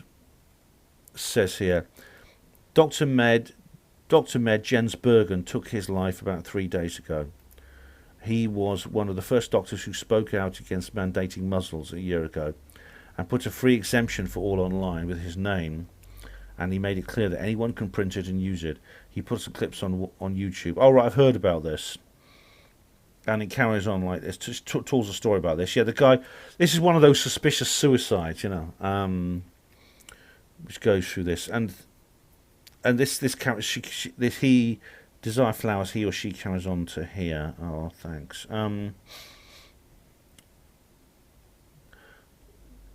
This is a German person, I think.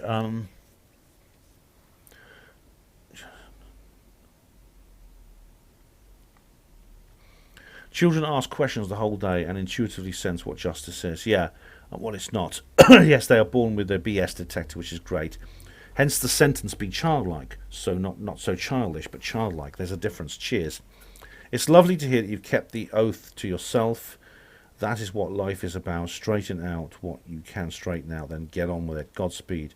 The new age is actually the new cage, and is meant to substitute the known religions with a one world government religion, so to speak. Yes, use love as a force to reckon with, and with the other, use emotions to guide you.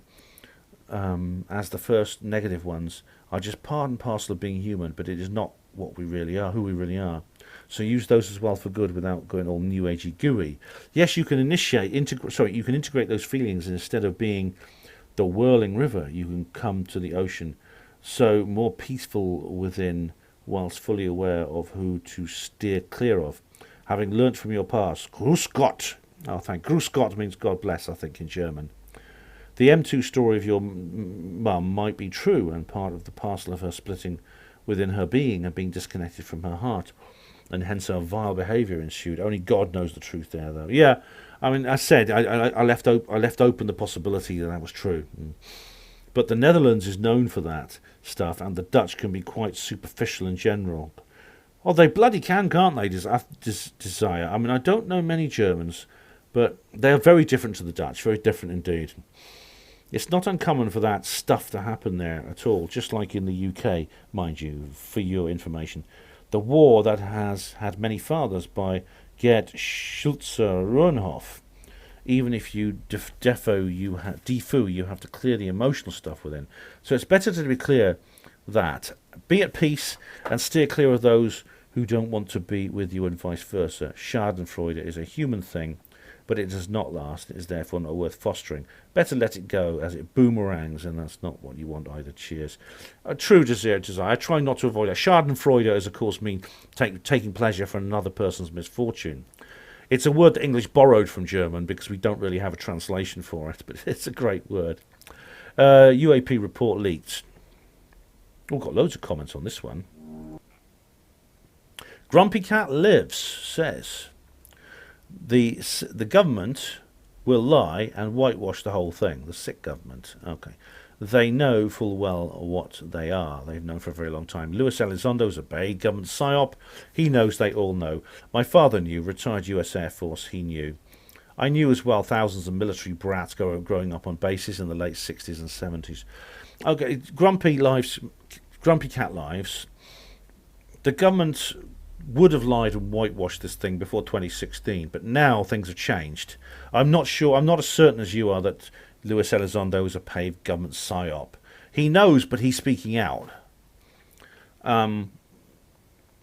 It's things have changed since you grew up on military bases with military brats.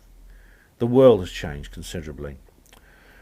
Talking Dead says Slaxer is a cunt. Oh, no, he's not. Talking Dead. He's a really nice man. He's a bit difficult to get on with at times, but he's a good guy. I've known him for a long time, and I liked him. John Doe 70 says, great video, Ben. Thanks, John Doe.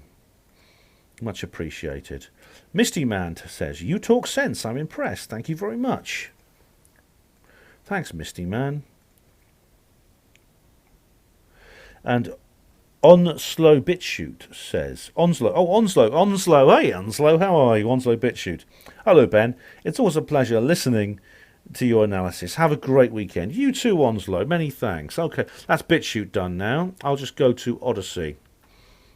Now, with Odyssey, you do get... I'm pleased to say with Odyssey, you do get notifications, but they only go back about 10 days, which means I have to keep making notes all the time for everything I want to see. So I've had to make a note of all the comments on all the videos. I've even copied some of them here. So, Toxic Skies. So I have to actually go to the videos, and as soon as I spot a comment, I make a note of where it is so I can find it. So, Toxic Skies. Where's that? Here we go. We'll just go. There we go. Yes. That's Comments is the name. That's very interesting. Far be it from me to suggest that COVID was deployed via chemtrails, but my mate just fell sick with the Indian variant. He's been in a coma for a week now, and he just lost his nan. Very good. And I said I must remember that. I must remember that one. And Comment says, I'm just listening to your Comments 42 video now, Ben. Wishing you a peaceful weekend. You too, Comments. Yeah. And I said, because this was one that I met. You remember? I couldn't get. This is actually since the last video, but I couldn't get Odyssey to work last time. Do you remember? So I said I'd have to come back to this particular set of comments afterwards. Okay. Toxic Skies. Okay, reply to comments 40 on Odyssey.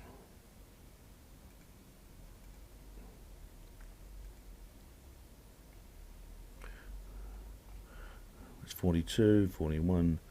Oh, right, is it part 1 or 2? Oh, no, reply to comments 42. So I was misreading that.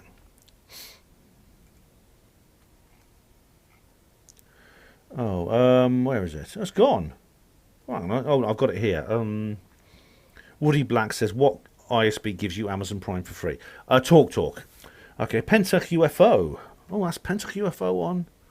Right, I'll have to find it actually on HPANWO TV. One sec.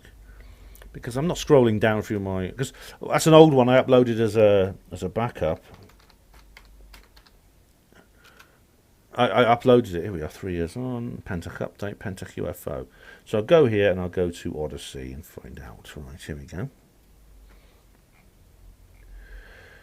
Right, Voyager 1 says, what a report. Thankfully, she shares her experience with the world. Oh, just stop that. Sorry, it just starts playing automatically. And I says, she does indeed. Kaz has done this subject a great service by being such a vocal and eloquent witness. She really has, Kaz Clark. I take my hats off to her, definitely. Right, barcodes for the homeless. That's another old video that I uploaded as a backup onto Odyssey.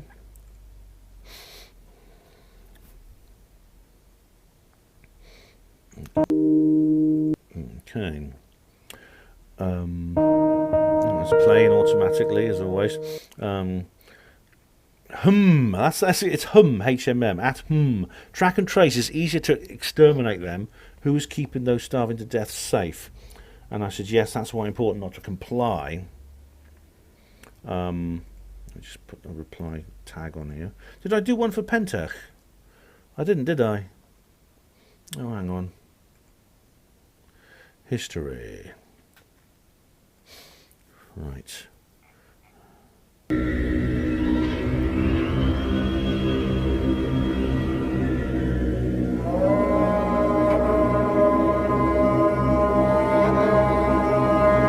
trying to reply. Here we go. Reply. Unable to place comment. Oh, man. It's because it's a repeat comment. That's it. Oh, yeah. Oh, it's bloody... They don't let you repeat comments. Okay, here we go. Track and trace, easier to exterminate them who starving to death. Yeah, and I say that's why it's important not to comply. Says, Stanley Johnson's written 6 books on population control. And I saw a video years back, how he thought it was absurd the UK had 75 million. And he'd like to see it come down to 15 to 25 million.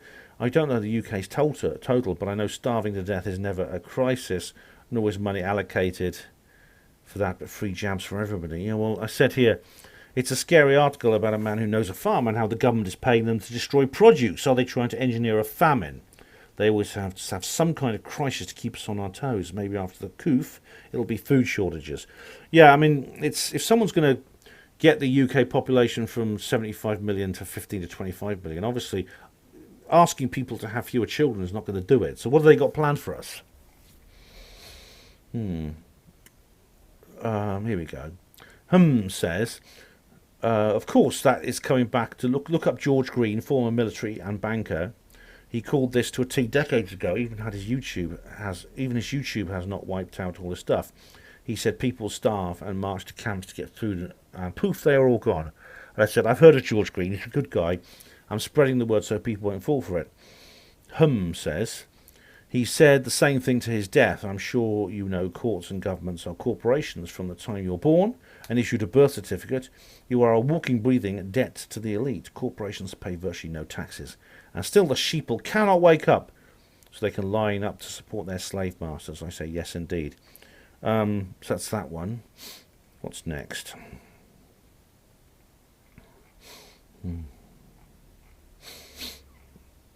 Okay, the Bilderberg 13 and Bilderberg delusion. Again, that's a backup, so I'm going to just go, here we go. The Bilderberg 2013. It's the same comment on both videos, so it doesn't really matter which one I use. Excuse me. I'll just go here. Stop the New World Order. Welcome. Okay, right. This is from someone called Snoop for Truth. This is a good name, Snoop for Truth. And he says here, in the course of my research, I obtained some extremely rare documents on silent weapons for a quiet war. Oh, right, that's a good those documents. But he says, which nobody else has ever obtained. please click on every single attachment at the very bottom of post 3 here. Each attachment has at least one rare document. Remember, the attachment's at the very bottom of post 3. Right. And this person sent me a link here. It's called the waccobb.net forums. Right. Post 3. The hoaxes of Deborah Tavares, conspiracy, weaponized weather fires and depopulation. All right. There's a big long. Oh dear. There's a big long post here full of red capitals and red text. It's sounding worryingly like old Sharon Kilby and what she or they wrote about me. All right, scroll down for the actual proof. Well, there's a huge amount here, Snoops, for truth, but I will see what I can do. All right, I will. You got documents here. Documents stopthecrime.net. All right. Prove Van Dyke wrote signing of weapons. All right. Well, look, Snoops, I'll go through as much of this as I can. But, you know, Deborah's not here to defend herself. I actually put a little comment here saying, where is it? I actually wrote a text reply. Thanks for the info, Snoops. I'll have a read through these. However, Deborah is not in this comment section to defend herself. There is another side to the story, and I'll be checking that as well. Best wishes, Ben. Yeah, that's all I can do, really. Okay. So we're nearly done now. I think we'll just go back to YouTube and just go through the comments, go through any comments that have arrived since I began this particular video. Oh, there's quite a few here. Oh, well, it's easier to actually go to YouTube, so I have to go back to bloody Clive Hamilton and listen to his misery for about flyer that's been a few seconds, and then go here to hear this sort of thing here. Okay, let's go back a few hours here. Dave Smith, here we go. 2 hours ago. It seems like the idea of paranormal of the gaps argument. Like the argument of paranormal of the gaps. Oh, right. Oh, I see. Like God of the gaps. For any unknown event like a UFO sighting or something going missing, rather than eliminate down-to-earth explanations, you go to... It seems to be, therefore, paranormal. It's illogical and irrational. I don't really think I do. Who does that, though, David? I mean, if someone does what you say... Oops, that's the end of our... I'm not going to bother... That's the only comment I got, so I'm not going to bother starting a new hour. You can, like, work it out for yourself. But, I mean, who does that, David? Honestly, who actually does that? Because that would... But if that was done, that would be very, very bad logic. You're right. But who does that? I don't do that. I say... If there's evidence for something paranormal, I'll say it's paranormal. I keep saying it puts you in a position where if I can claim I can send you £10,000 for every £1,000 you give me, you obviously don't wait for that to be proven untrue. You take the skeptical stance of waiting for good evidence of it being real. The conflict you have is how much you can ignore such irrationality for paranormal and conspiracy beliefs, yet not for anything else. David, if that's addressed to me, I think that's unfair. Because you're absolutely right about the 10,000 versus 1,000. You don't wait for to be proven untrue.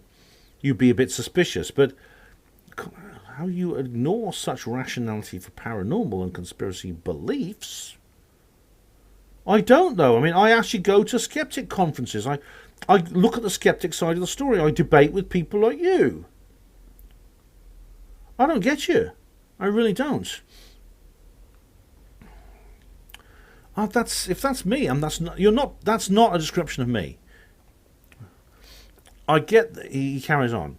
I get that we might have different standards for evidence, but this is a failing on the conspiracy paranormal believers to provide good evidence. All right, so you're not specifically referring to me as a person. You're talking generally about the UFO Paracon community, because I mean, there's some people within the community who are like that. I accept. Good evidence can't be ignored or refuted. It's accepted in science, and science has demonstrated it accepts evidence when it's good, repeatable, testable, etc. Well, you see, yeah, it's like you were saying about you were earlier on saying that you're accusing me of racism, which I think is very unfair. You said that I think some people are better than others. I don't. But I do. If someone presents a case, I will view it, which means I do listen and I do discuss issues on racial matters. I don't know. It's the only reason not to do that is simply because it's very taboo in this modern world to even do that in any way. You see, it's. But I'm saying these things to try and get around that. Not just about the racial matters. Anything we talk about. David carries on. I've watched your skeptic talks, and although you're a good presenter, I do disagree with much of what you say. Every well-known skeptic I follow will say the same thing. Show me good evidence. Until then, why should I believe? You shouldn't believe, David, without good evidence. But, if you think I'm wrong about anything I say in my skeptic talks, feel free to go there. The comments section is open. Feel free to leave me a comment about why you think I'm wrong. Charles Unleashed. Oh, there's a few more comments here. Charles Unleashed says on reply to comments 42. Where is it? Bloody hell, another one. I'll put here, yes. I'll write right in text. Yes, I'm afraid so. Smiley face. I know, I'm doing them more often, so they're shorter and it's easier. It's easier to deal with. I'll go carry on a little bit further. Williamism replies, waiting, lol. Oh, you're waiting. You won't have to wait much longer, I promise you.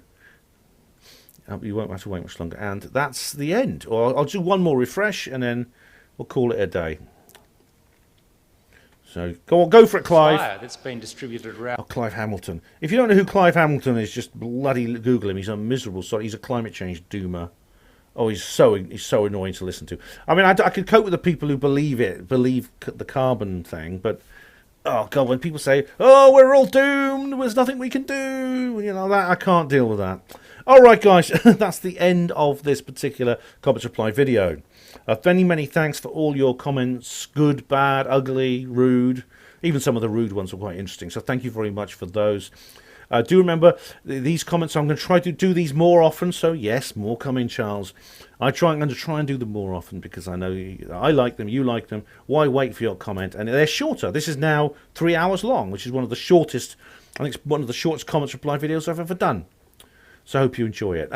There's more coming up. I actually might be a bit quiet for a few days. I mean, it's possible my next upload won't be for about a week, but that's because I'm planning something very exciting, and it may come out. It may turn out to be very, very interesting indeed, and I am going to be filming it. So I know I often say that. I keep you on tenterhooks, but do stand by because I can't tell you exactly what, but I've got something very, very interesting and exciting planned for the weekend, which I will be filming. Until then, don't forget HPANWO Radio tomorrow night. Keep your eyes on the HPANWO blog, and I'll see you all again soon. Hospital Port as pride and dignity. Stop the New World Order.